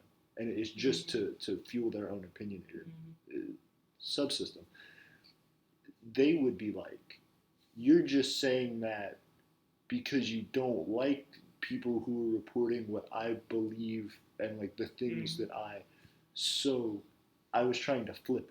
I was trying to be like, because you have this like preconceived understanding about Nathan this other group. Robinson, is like the editor-in-chief of Current Affairs, a socialist magazine. He had this article, I think in The Guardian, about bias is fine as long as you're honest. Mm-hmm. Like, so he's a socialist. So he's going to write about, like, the socialist perspective. He's like, what he as a socialist is, his analysis of all these things. Right. He's not trying to hide it. Mm-hmm. He's not a secret communist type thing or whatever. Mm-hmm. Do you feel like... Like, if you can... Because the thing about bias is that you do it like, quietly. You know, like, misquoting and things on purpose. You don't, like, do it out in the open. It's fine to, in certain ways of bias. What am I trying to say?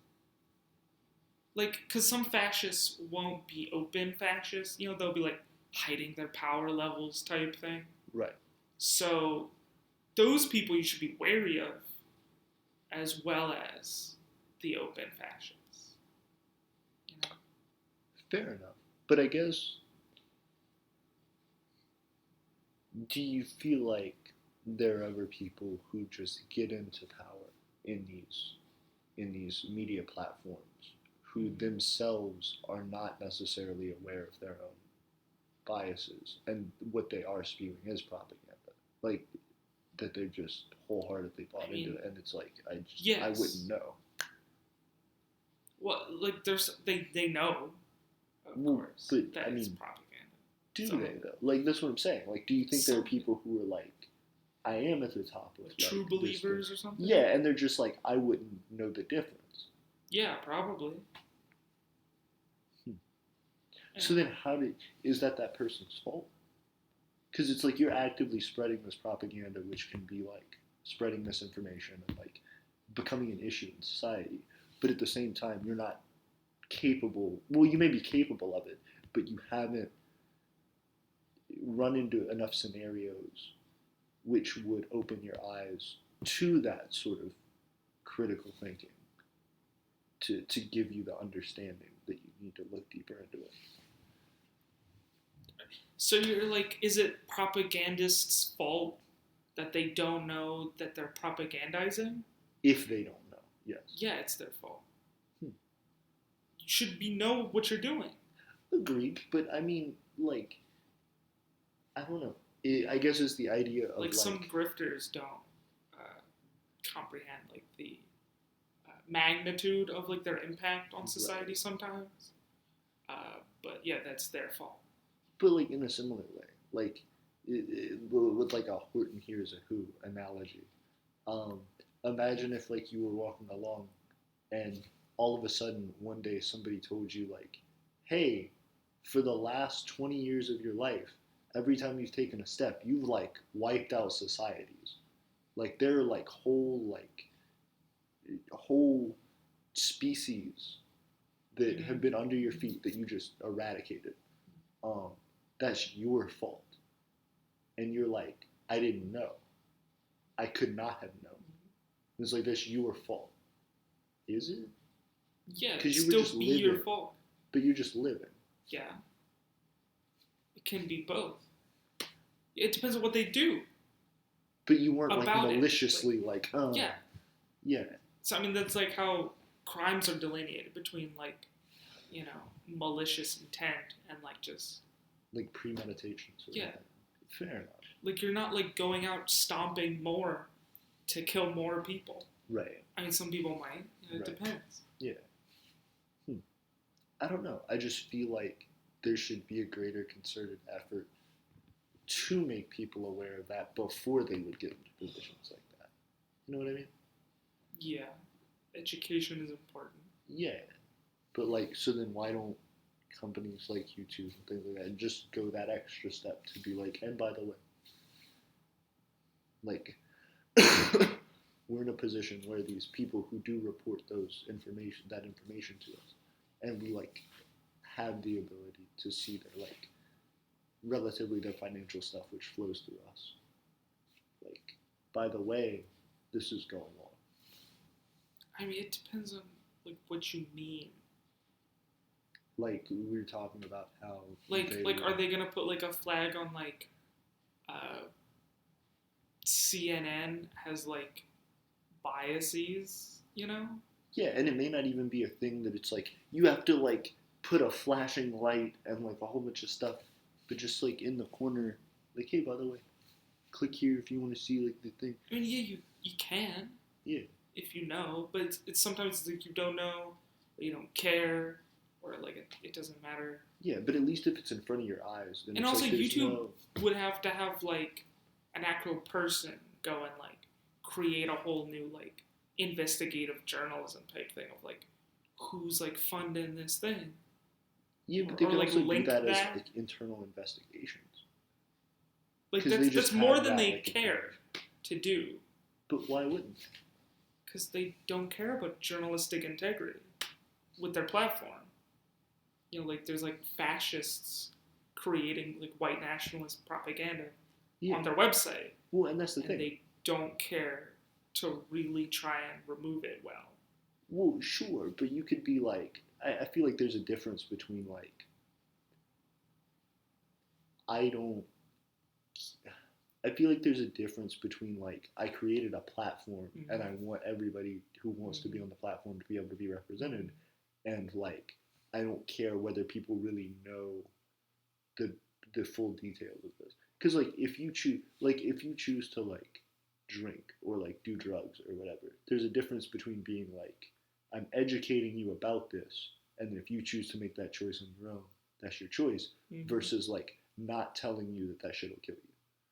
Yeah, it's bad to not tell people right about danger and things. Right. So then, like, if that's going on YouTube, I can see YouTube being like, we still should allow those people to be on there and to make that content. Should they? But you should well inform people of what it is they're choosing to watch. If you're not going to take them down, maybe. Right. That's what I'm saying. Because I should also understand take YouTube, them down.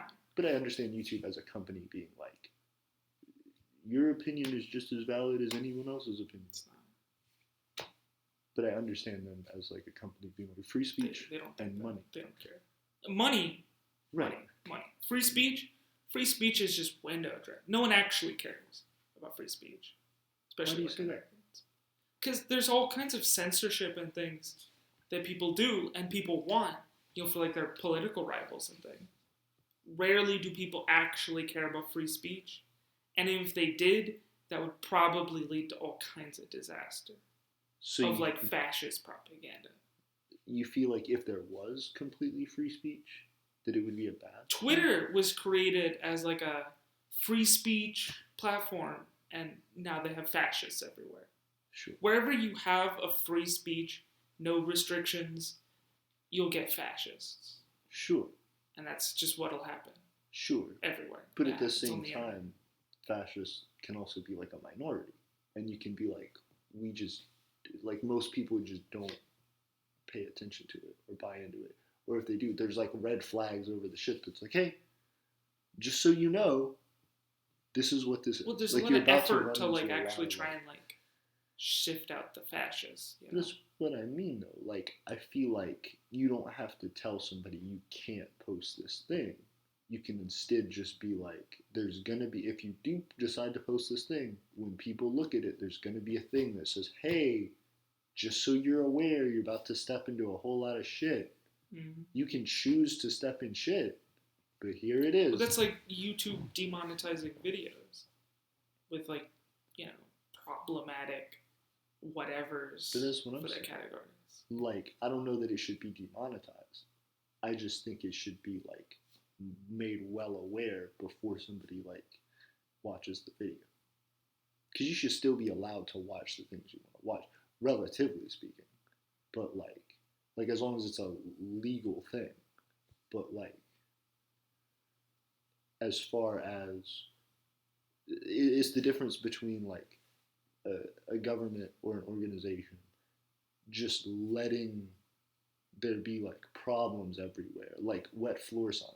Like, you may not care enough to clean some shit up, but at least like make people aware that, hey, if you keep going in this direction, there's a problem. And these platforms don't care enough to even do that.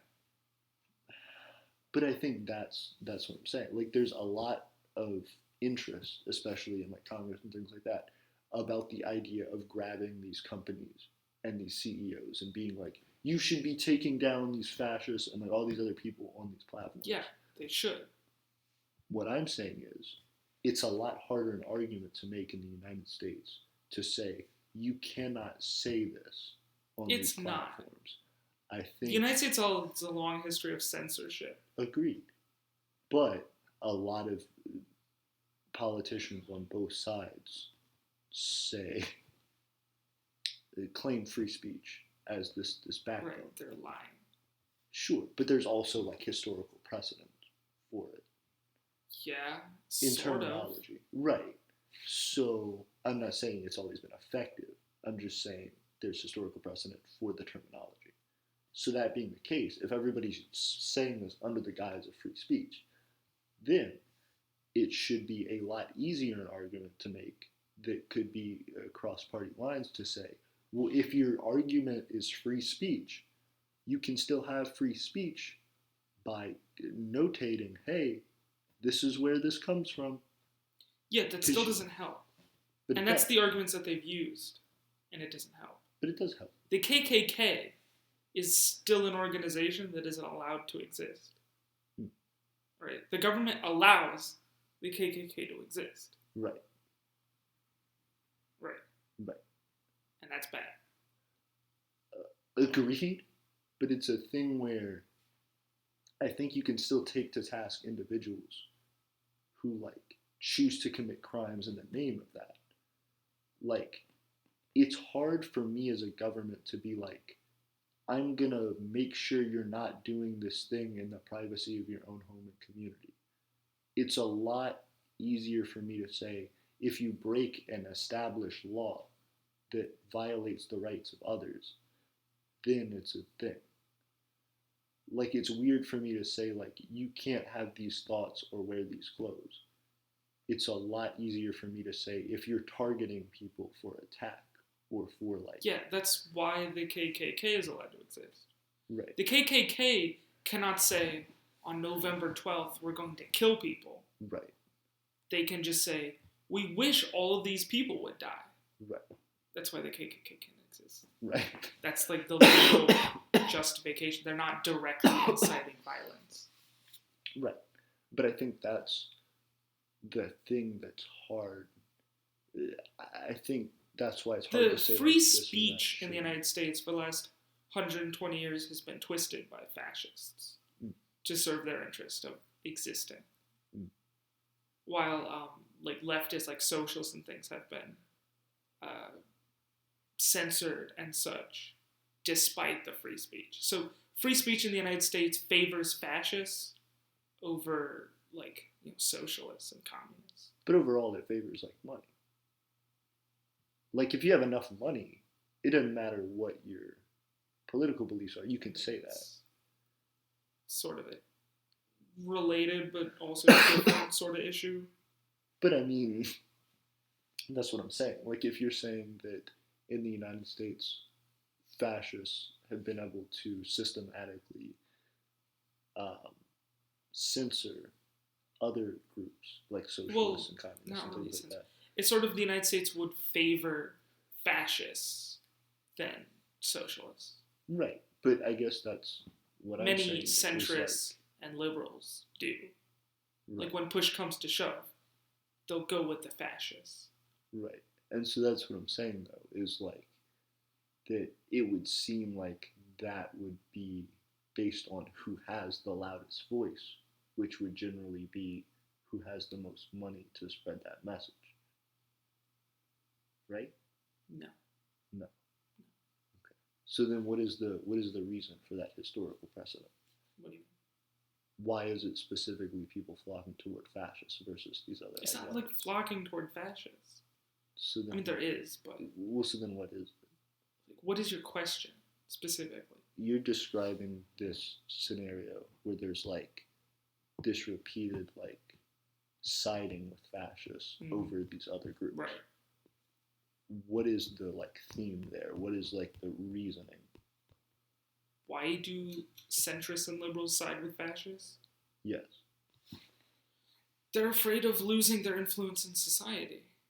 You know, the rich and powerful would rather side with fascists who can, you know, at least, you know, join, like, a Nazi party if they can keep their, you know, personal, like, money and wealth and power But why in a fascist system than having, like, a socialist system strip them of that. That's what they're afraid of. Fair. But there are other systems that are, like, corrupted General. versions of those things, like communism and socialism, that allow those within an inner circle to, like, The maintain their status. not-socialist one. Whoa, but State capitalism. yeah, like, Yeah. Those are things that also exist. yeah. They work similarly. So that's what I'm saying. I think no matter what the name of your ideology is, no matter what your beliefs Well, some are, things... like, people who are are. wealthy are going to be like, Yeah. if I sided with you, you better let me keep my shit, Right. or else there's going to And, be like, consequences. socialists and communists Yeah. won't accept that. I feel like that's what I'm saying, though. You would say those people wouldn't accept that. But they won't. Once they get Like, into if they power, actually believe in the ideology. right, they but wouldn't. once they get into power, though, if you learn that your power is only being held up by the money that other people Well, have, that's why socialists and communists and anarchists want to destroy the state to smash the power that would protect those groups of people. but that doesn't fully You do can't that, have right? like a corrupted state thing if there is no state.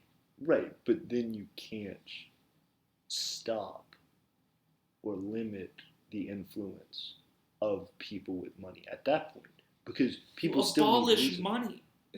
But then it's just getting worse and worse into this No, chaos. no, it's getting better.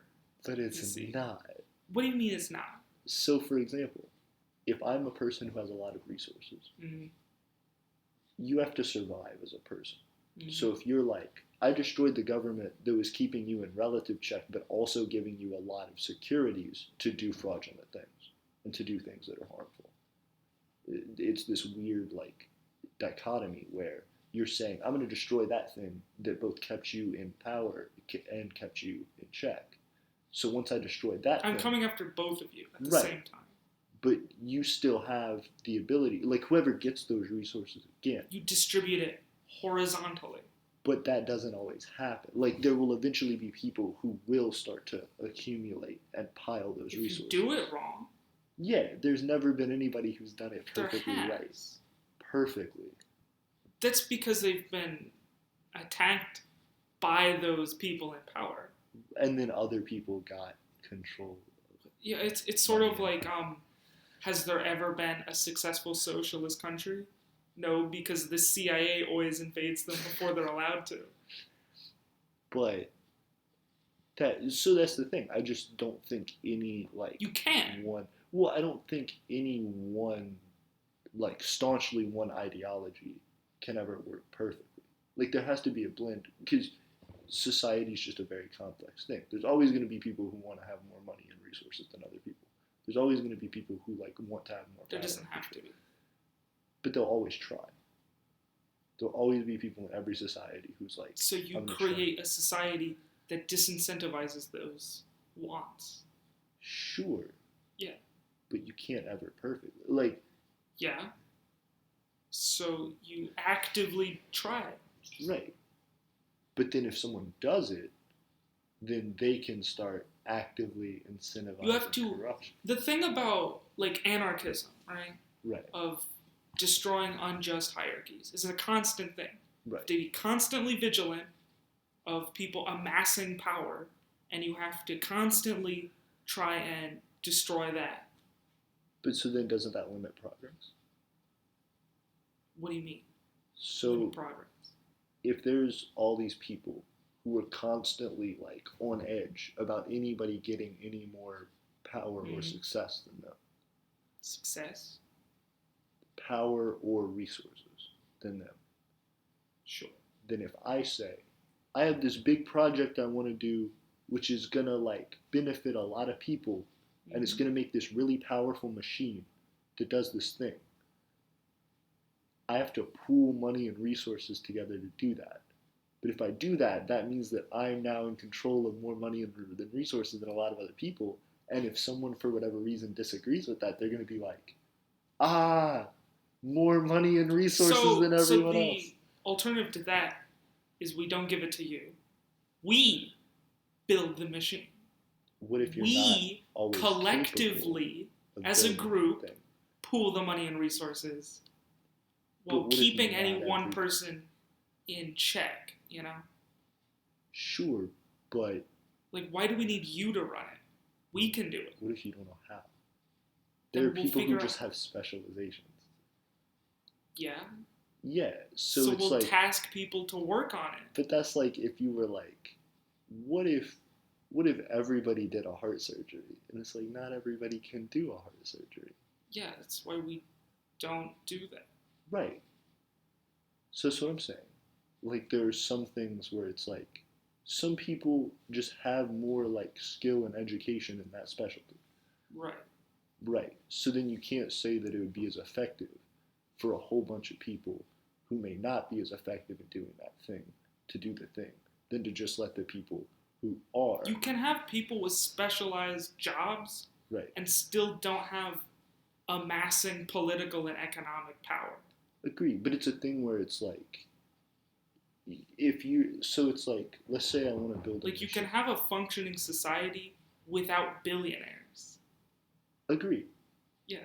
But I still think there will be people who have significantly more than other people. It may not be at that great a disparity, but I still think there'd be some disparity. Yeah, but if it's relatively low, then that's fine. Like, if it's not a problem, but it could always become, like, if the wrong then you person actively stop it from becoming a problem. But sometimes you don't know until it's like a You big have to problem. try every single, like, constantly stop people from amassing power. But people just have their own, like, self-interest at heart. So destroy their self-interest. Destroy that's hard. Destroying someone's Yeah, no one said it's going to be easy. But destroying a person's self-interest. Self-interest in amassing power but to dominate others. That's like just somebody, like, you don't always know who, like, sociopaths are because they're good So at you being don't give sociopaths. too much power to any one person ever. But so that no sociopaths like, will become the leader if you have no leaders. But the way that societies like ebb and flow sometimes is just more necessary. Like in times of crises and things like that. Yeah. Governments go, we need to give power to the military and give specific, like, rights that normally wouldn't be given to these groups to do dictator. A specific job. Right. And so then it's like, now it's a problem. But if we didn't, then there also would have been other problems. Sometimes it works out, sometimes it doesn't. So you have to keep it from not working out. But sometimes you can't always help that until it's happening. You know what I mean? I get what you're trying to mean. Ooh. What's the chat say? Oh, it grew. It grew to like 6. All right. You're gonna have to scroll up. There's been a lot of. There's been a ton. I'm not gonna read the whole chat. Go and find those faces, I guess. I'm not gonna read that whole thing. It's down here. My Independence Day is coming up soon, November 24th. Congrats on that. Nice. Mine is February 17th. Nice. More like ooh woo face. Joshua Forget said ew. Public of Gaia said ooh woo woo woo woo woo. Message redacted because of course ew woo woo. It's the information age. People learn more about their government and the injustice bestowed upon them than would otherwise be under their nose, and not in a quick online article or tweet, unless we are all like, work. Wow, okay, I can't believe this, and protest. I'm going to go now. I might come back. All right. Reminds me of the Disabled March in Washington. Yep, we already talked about that. It was to protest the yep, talked about that. Like the right to employment, if I'm remembering correctly, but also the general rights. But again, I'm blanking on these details. Let me go down. The LKK is allowed to exist. They are not allowed to kill black people and other minorities and oppress people. But they do, and they are. Real JL Films, you know, right now I'm sketching plans for a palace with 120 square feet.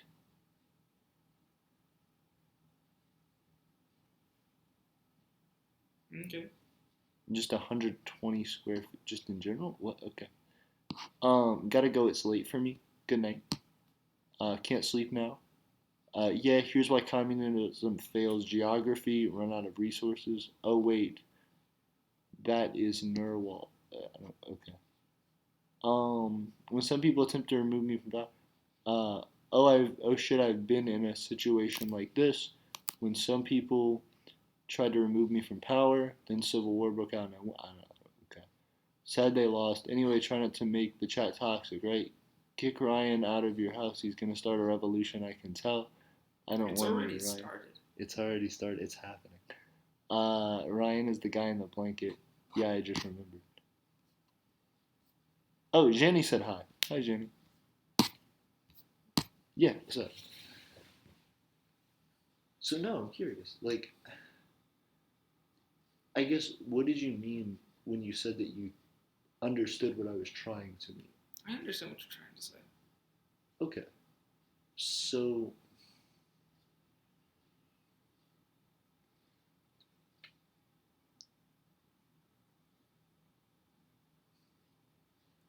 do you feel like there should be allowed some flexibility in that? In what?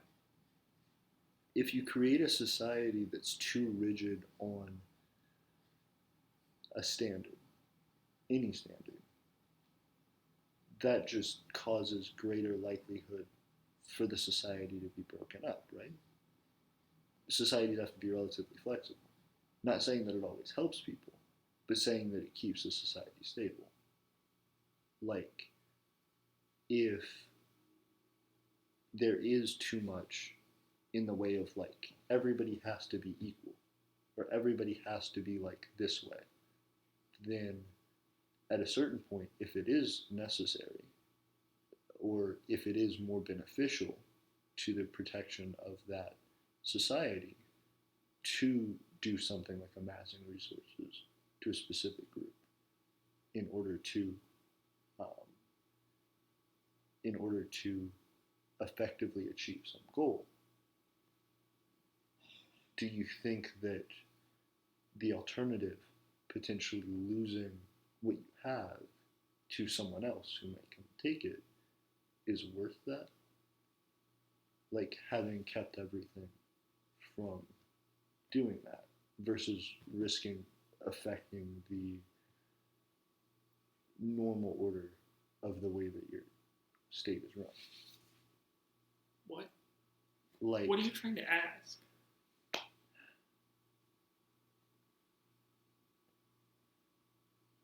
I guess it's harder to put it in simpler terms.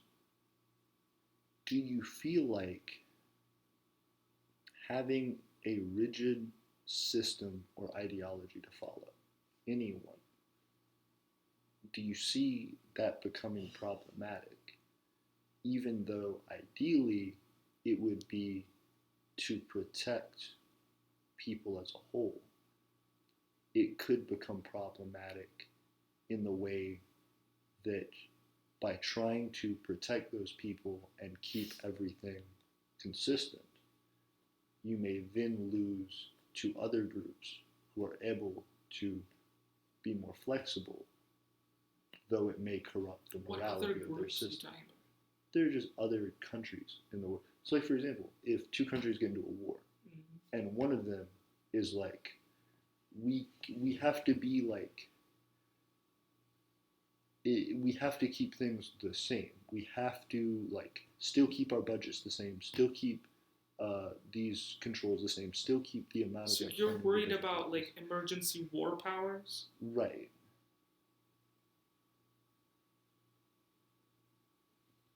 Do you feel like that should be restricted?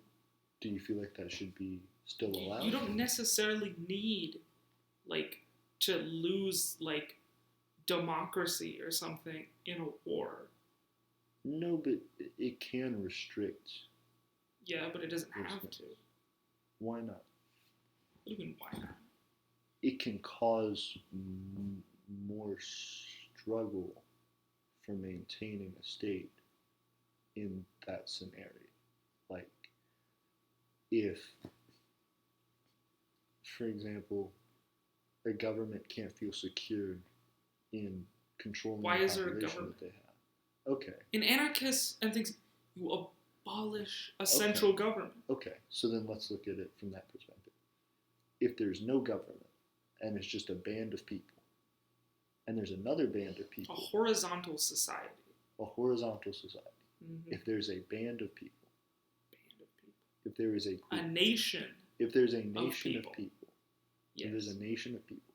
And all of them are different. And all of them have unique jobs. And all of them are, in some sense or another, equal based on this anarchist relationship. Based on no one based having on specific normal human nature. Sure. Yeah. That being the case, if another group comes that is very well organized, why is the anarchist group not well organized? You can have an organized anarchist defense of a country. Yes, absolutely. But there is another one that is better terminology. A lot more controlled and restricted, has a lot more efficient use of its resources through the subjugation of its people. It may present a harder threat to defend against because there could be disagreement and infighting within the group that is less strictly controlled.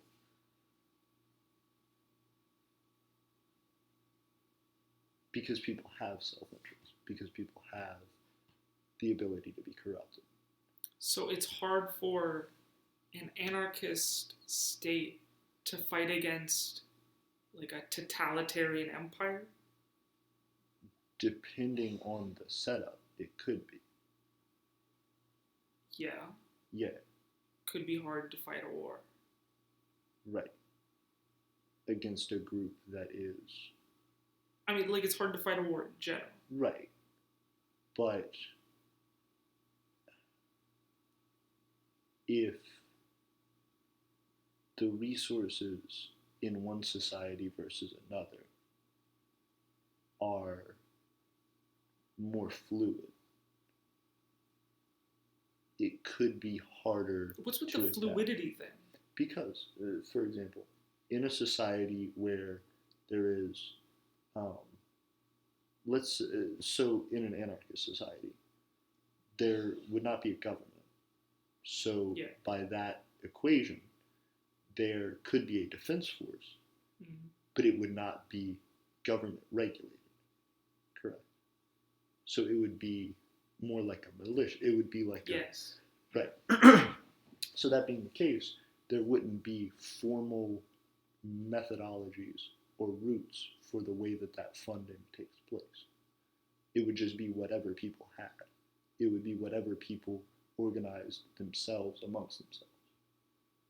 So that being the case, if there's another group that says, if both groups have 8 million people and the resources that 8 million people can accumulate, and let's say these resources are about equal, if one group says, we're getting attacked right now, and our defense force is based on the individual choices and actions of 8 million people, versus the other group saying, we are a strictly controlled and planned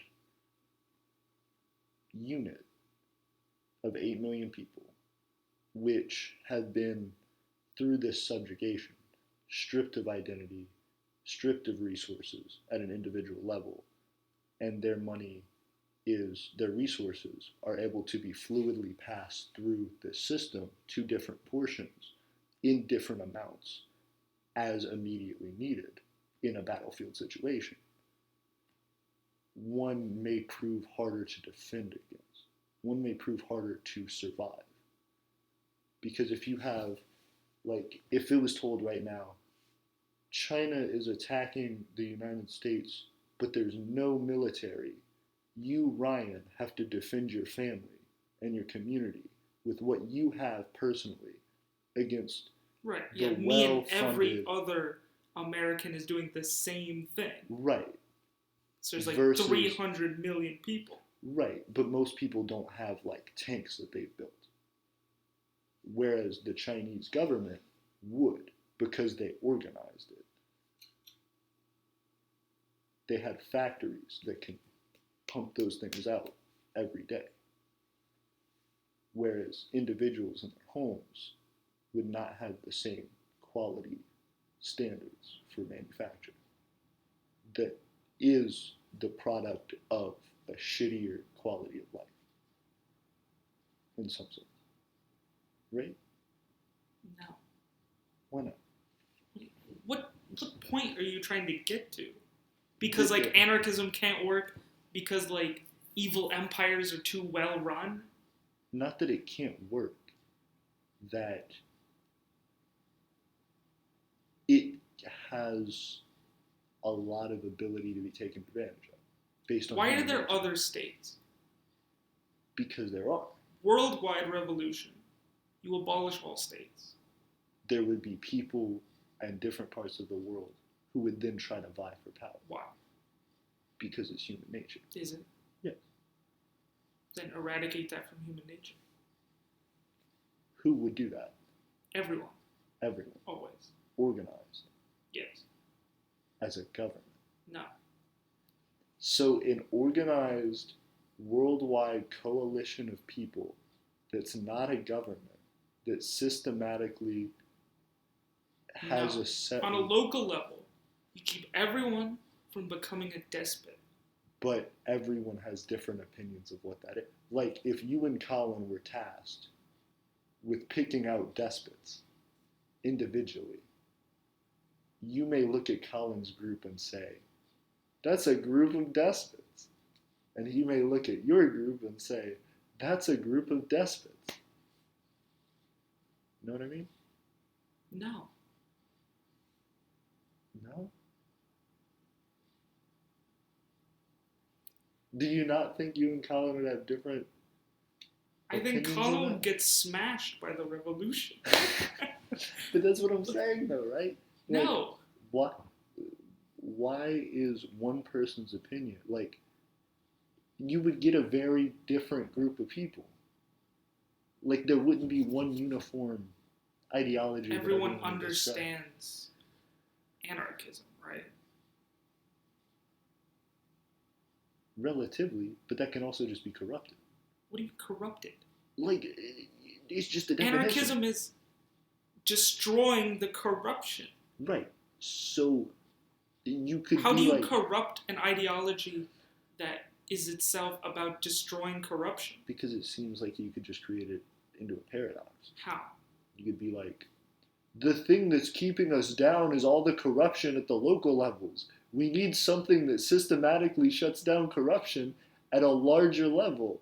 So we should organize a group of people whose job it is to control law and regulation in order... You just have the local issue be dealt locally. But What is this local corruption that you need an overall That's government? what I'm saying. I'm not saying that's the case. I'm saying someone could argue it. Yeah, they can, but they wouldn't do it well. You don't know that. I mean, you can argue it. Right. And there would be some people who inevitably would buy into that, right? Because people are different. You People may are listen to that. Right. So you may listen to that and go, no. But other people may listen to that and go, yeah. Depending on the circumstance, depending on the situation. So what I'm saying is human nature is such that if you feel like your family and your community would better benefit by choosing this side over this side, then you may realize that this anarchist utopia has eventually Utopia? become, this anarchist world has eventually become these very culturally, economically, and governmentally different There's no factions. government in an anarchist world. But what I'm saying is they might develop. They're not. They're not. They're not. They won't. They Why? won't. Why? Because that's not what... You're like, why wouldn't they just have governments in an anarchist world? I'm saying why wouldn't they? Why is it not? Why is it illogical for me to think that naturally that would So develop? anarchism is a Right. rejection of unjust hierarchies. Right. Governments are an unjust hierarchy. How Anarchists would disassemble a government. Right. Why is everyone an anarchist in this? Because you make everyone an anarchist. Like in an anarchist world. Right, but how do you... So you're just saying, theoretically, if everyone had the same ideological beliefs. In an anarchist world, everyone does. But that's what I'm saying, though. Right. I'm trying to talk about, like, a more realistic... You're trying to, like, have realistic examples. Yes. And entirely, like, fictional examples crash together. I'm trying to, like, incorporate into what you're, like, describing. Mm. Right.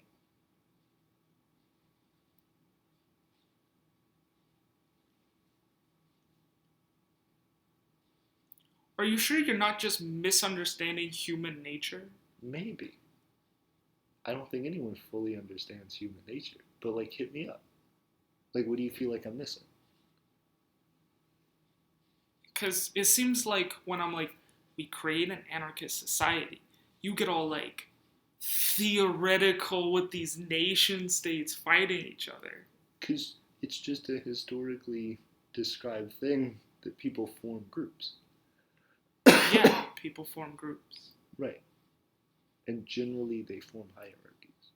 No, they don't have to form hierarchies. They don't have to. I'm saying it's generally a So natural progression.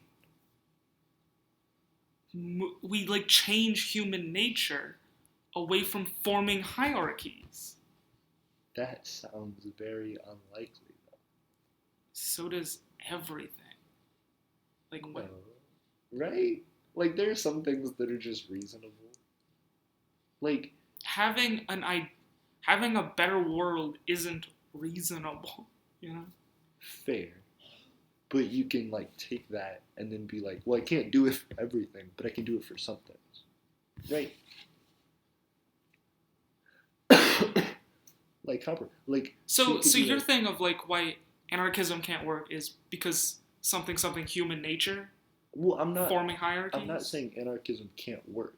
I'm just saying, like, I think it's problematic to start the example as the world is anarchist. I think it'd be more practical to say, let's say you got a group of people who agreed with the ideology and subscribed to it, and then you just moved them to a place where they could or you exist independently. create anarchist revolutions all over the place, all at once. But then we get back to, like, well, that doesn't seem like it's... Like, that seems in the spectrum of likely things, like, on the harder end. Whereas, like, getting a smaller group of people to go off and independently form a thing, knowing that the rest of society is still going to be there, is more likely, right? What you have is, there's anarchism, and then there's communism. And you don't understand the difference. Communism has a revolutionary vanguard government. Right. Right. Well, I'm saying you could that can be corrupted and such, right. as you think, right? Anarchism doesn't.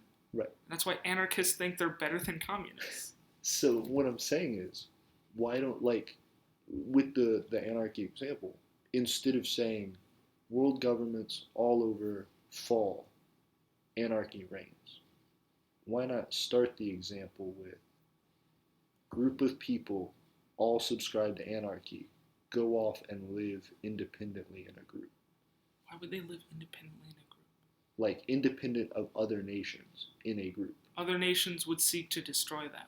Not necessarily. Other nations would feel threatened by their freedom. There are a whole bunch of, like, little communes and shit all over the world. Yeah, but they don't have enough political power for states to feel threatened.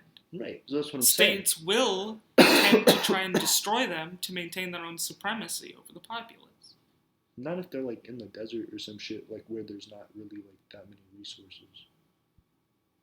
Why are people living in the desert? Not that many resources. So that they can be away from these governments. Just do it in a city center. But then you have the whole thing of, like, people even try and, like, shut them down. Then fight the people. And what? win. Like, you're like, the anarchists should go somewhere else to find their anarchism. Right? They could. And it would be a reasonable thing to do. And it could work effectively. Until a country comes to destroy them. Which will happen. But if they're anarchists, they could also fairly easily be nomadic.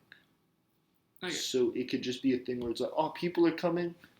Let's go this way. In the 1800s, right. Haiti had a revolution. Right. France had owned Haiti as a colony, right? Right. Large slave populations and sugar plantations. So Haiti, as a mainly slave population, had the first successful slave revolt, and they cast off the French. The United States would not recognize them, as that would legitimize slave revolting so that they couldn't maintain their own system of slavery. Right. That sort of thing would happen. You can't, like, have an anarchist country exist because just that existence would threaten your like hierarchy.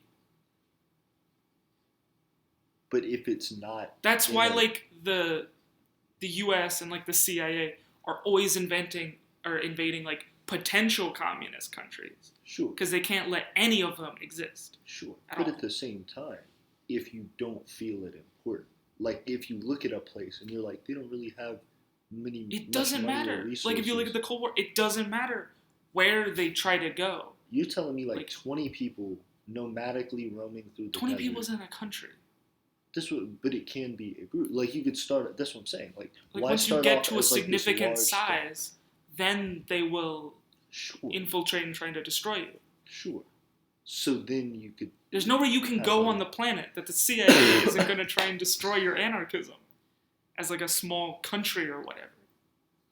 That seems like a harder like. That's the reality. I If we're don't talking know. about like real world shit.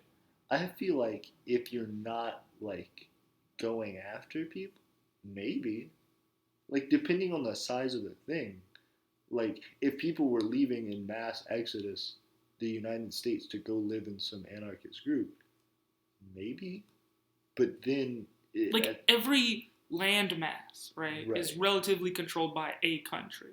right, So it's not like there's some uninhabitable continent or like islands. I mean, there's small islands, but right. that you could like build a large country on that some country's not gonna like have a problem with.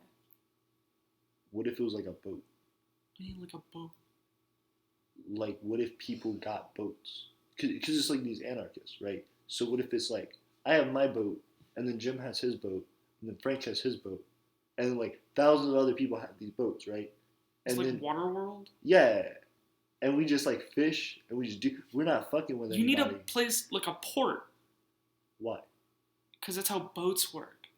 You need some place to like fix the boat, and you need to like anchor at a port. But if you had like enough of these boats, you could be like some of them go You to still port need a port. sometimes, and then, right? But you don't have to have the mass collection of people at one port. Yeah, but you need access to a port. Yeah, everybody could like go to like their home country's ports. No, because their home countries aren't going to tolerate an anarchist pirate fleet. If they're like attacking people, yeah. But if you're just like a boater and you're like, I'm registered with a country. What? Yeah, you could be like, so I do all these You're like a documentation. citizen of a country? But then you're like, but then I leave out of their like go into international water, and then I just do my own thing with like millions of other people. Like So you're like, they can't create a country?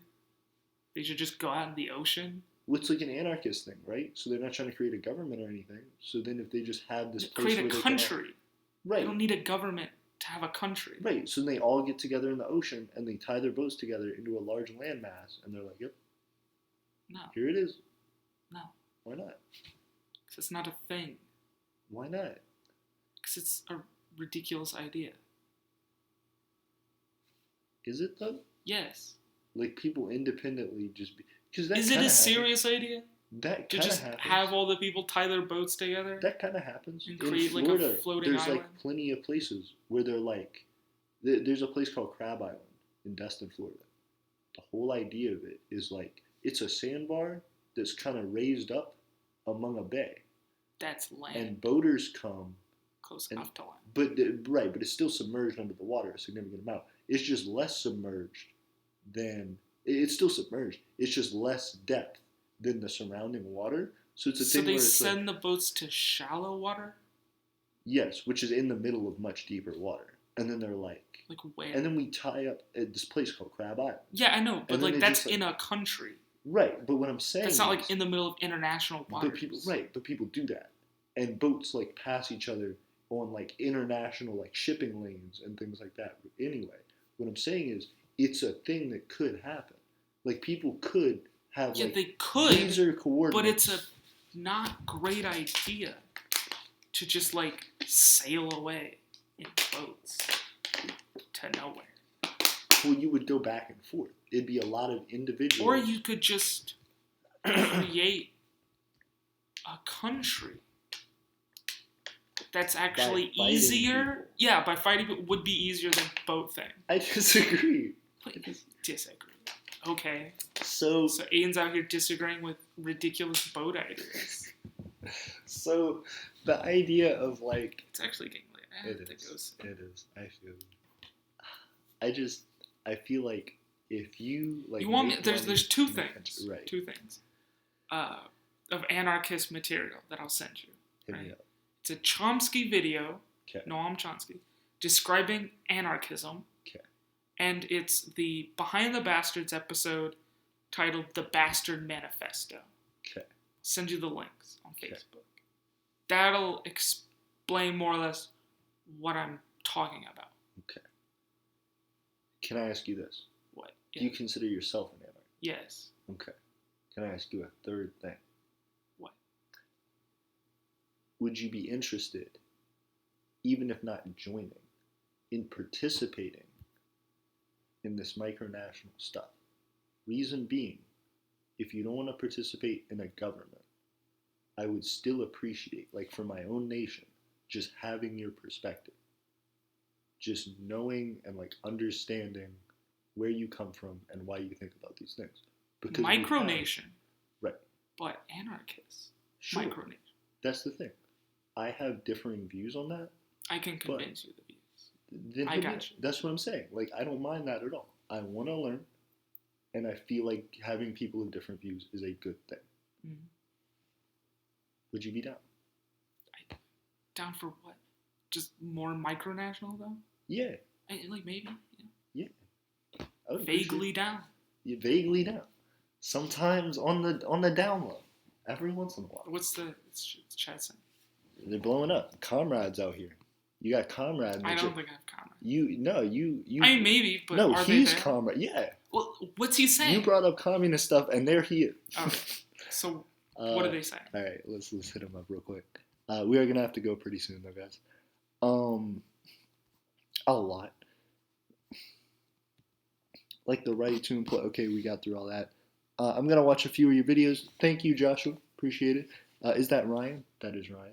It's Nani. Hello. Nani's been in some Jets. Oh yeah, that's Nani. Yeah. Hi Nani. Conrad 115. When I think of Vsauce, I think of Ding. Yeah, or Dong. Isn't it Dong? Oh, they changed it. Dude. Because dong is. But I thought that was like subject. the joke though. Yeah. So, but now they're like Ding. Yes. Eventually, they're gonna be like Bing. This is sponsored by.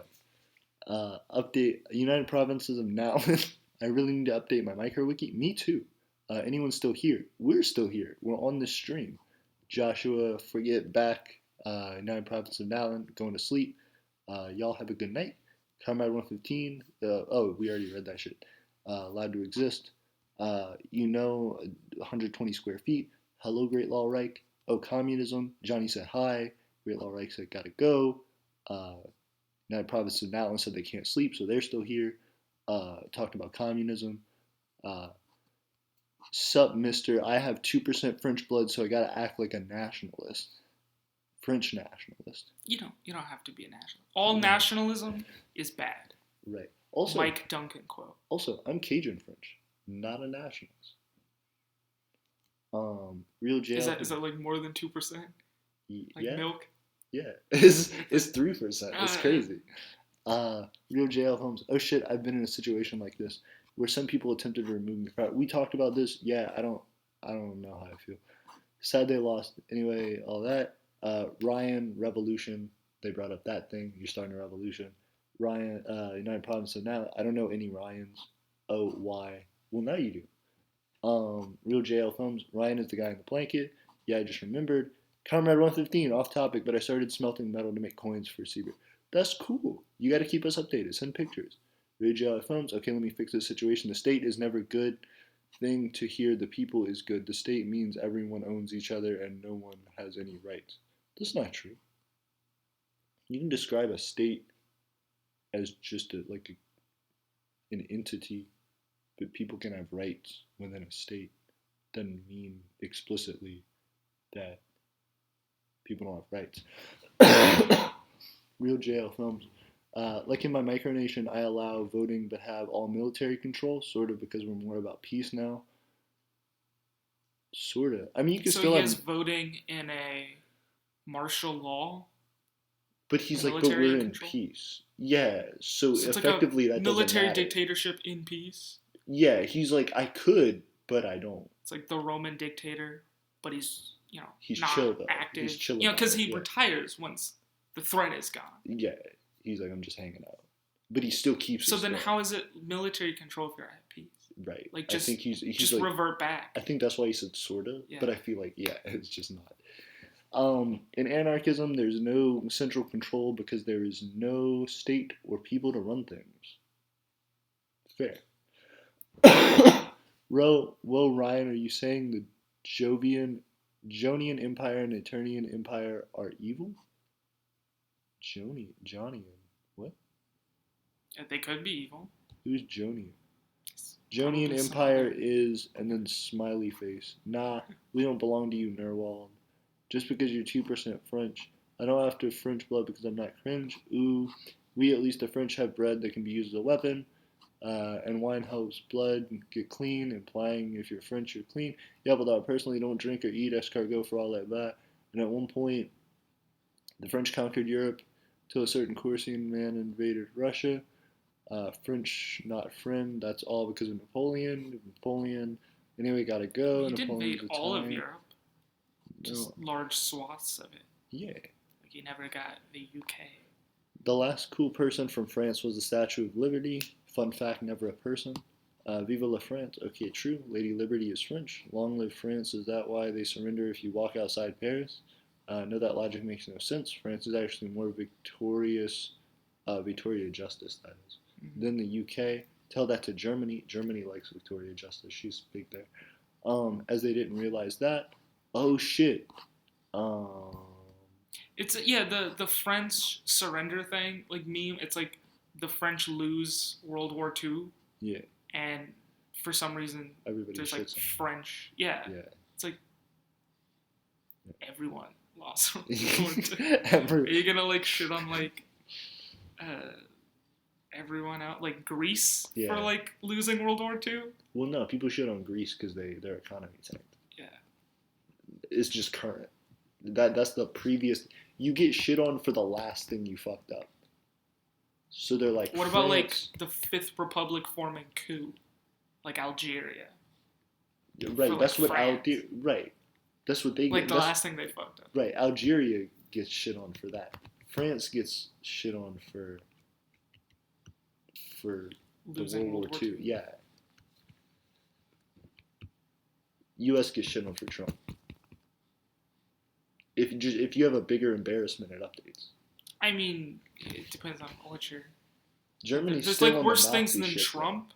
Yeah. Like for the American war crimes. Right. Ongoing genocide. Right. But like biggest known like frequent public embarrassment thing. I just think there's like probably a weird like meme scale. Yeah. Okay. Whatever. You know what I mean? Yeah. Like just in like public feeling or whatever. Yeah. Like no one everybody cares still about the war crimes. Yeah. But they see Trump in the news. Yeah. I get you. Yeah. Well, because like people still shit on Germany for like Hitler because he's just the biggest fuck up. It's just like is he the biggest fuck up? Well, because Germany I'm sure has done other things like more recently that's like ooh that's weird, but it's not as bad as like Hitler. Yeah. But I just mean like you mean like Germany's biggest fuck up, or is like yes the biggest Germany's biggest. Yeah. I got you. I wasn't like he wasn't effective in what he did. I'm like it's just a bad mark on history. Right. They didn't realize that. Okay, French Revolution or Russians, Americans, and now we can deal with the U.S. They just have poor history lessons. People used to shit on the U.S. for education, and they still do. But now it's Trump. He's like Trump's the just epitome an of like the bad history lesson. Yeah. Modern day, he was short. Back in the day, he was rather tall. I'm shorter than Napoleon. Yeah, but Napoleon wasn't short. Like actual short. Like it's just weird. There's a thing. There's like different British and people are like there. It's French like feet. Yeah. There's also like British like political cartoons. Yeah, that were just like he's like a short man. Yeah, it's a short man joke. It's 200 years. Republic of Monarchy of Lithuania. From one leader to another, what is a good government in your opinion? My country is kind of going down the Articles of Confederation way. Help. Yikes. Yeah, that's interesting. Sounds like you need a strong Republican government. So, Colin would agree with you. Not Republican I as the know, political but party. I'm making jokes. So A Republican government would destroy the Republican government, right, and like it'd self-destruct. fair. So I see that you're a republic monarchy.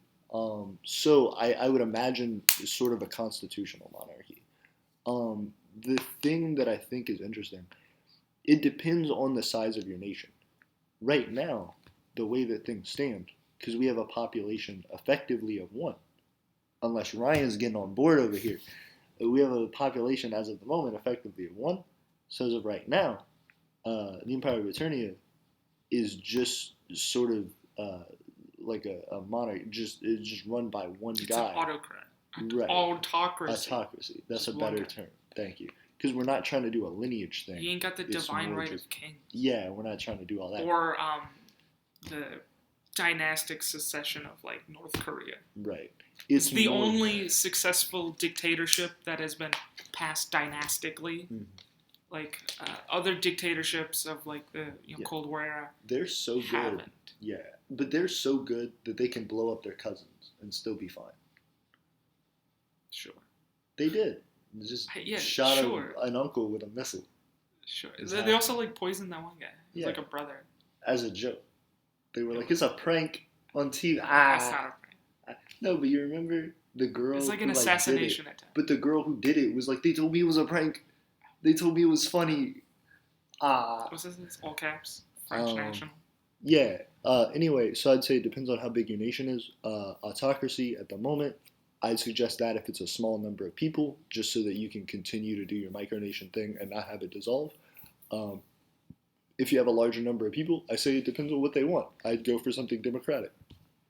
Real JL Films, French nationalism is dope. I'm 25% French. French nationalism is not dope, by Not the dope. way. Uh, Nationalism is never dope. It's never dope. You should be educated, Real JL Films. Bob Groot. Dude, you look like you have smoked a joint. Which one? Is it Ryan? Ryan? Do you look like you've smoked a joint? I might look like it, but I think you look like it more. Are you for? But look at this suit, fam. Look at. Yeah, that's a business smoke the joint look. It's. He like smokes joints at work. professionally. Yeah, It's in like the you- office. You just run a dispensary. Is the problem? Real JL Films, John Land. What is that? John's local access network. Just keep going. Okay. Bob Groot, what is the Justin Bieber haircut? Not on purpose.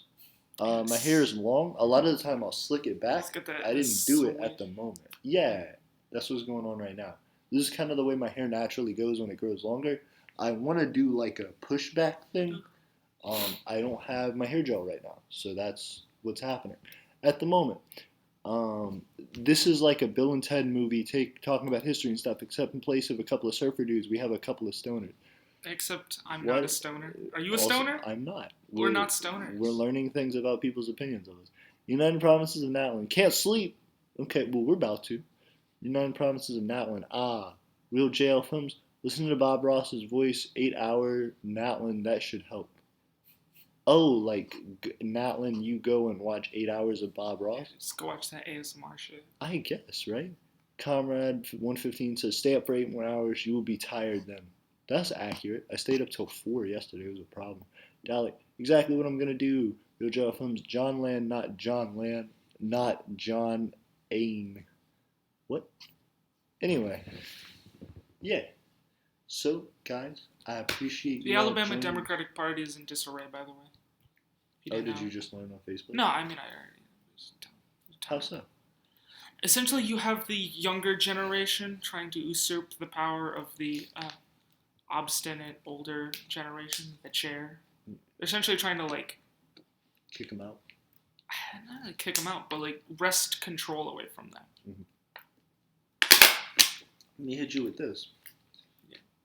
Why is everybody wrestling control from the people who are always kind of second? Because the old people are just, like, seemingly, like, inept in terms of running the party in Alabama. Sure.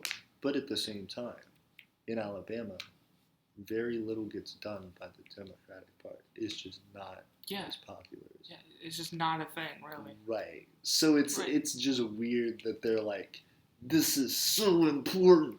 What do you mean? Like, somebody's trying to wrestle power Maybe away from someone if who we already can- doesn't have that much power. No, I know, like in the party. Like maybe if these young people, right, can successfully usurp the old people, they can actually make the party more effective. Like They're they can actually you keep do shit. fucking it up Yeah. for us. You're It's making like us get look out bad. of the way, so we can fix it. I feel like you should just start fixing it, and then like prove that you. Cause Yeah, but the they way have that- like the power of like the check, like of like money of the party. right. So you need to deal with that.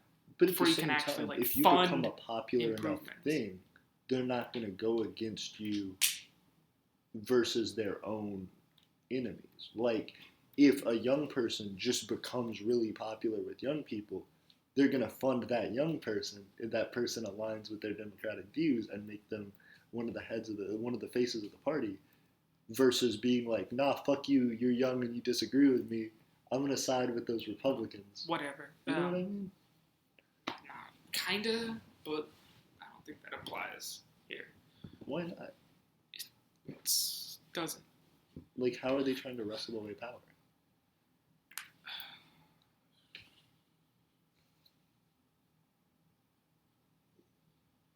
They're voting the old chairs out. Oh. So they're just doing normal things. Yeah.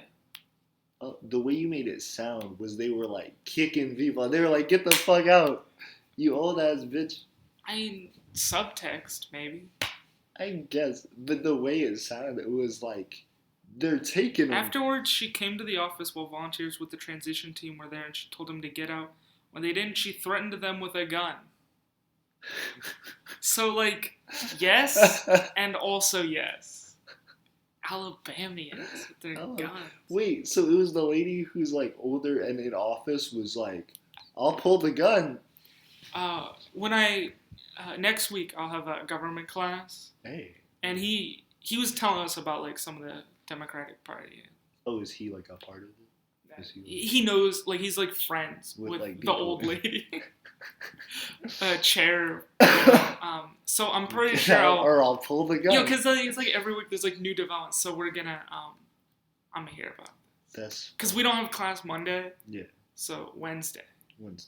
I'll Wait, does everyone have class? Or are you like specifically we don't have class? Because I was like, I think it's Veterans Day. Yeah. Right, but I think my teacher like that class. Right. Okay. Because I was like, some of my teachers are like class. Veterans Day? Yeah. It's like a holiday. I know. That's what I'm saying. Like, is all class canceled, or is I know at least one of my class. I'm not sure about the. This is what I'm saying. Pretty sure it doesn't mean that. Yeah. Well, because last class he was like, yeah, we don't have class on Veterans Day. That's cool. So I don't. That's cool. Got it. I feel like the university should be like, oh. Well, I'm at Calhoun, so. Oh. Yeah. Got me, apparently. Damn. John C. Calhoun Community College. There you go. Named after a South Carolinian. This? Who's never been to Alabama. Never? Never. Then why did they do it? Because the governor named it after a famous, like, secessionist. In, like, the 60s, like a fuck you to, like, the,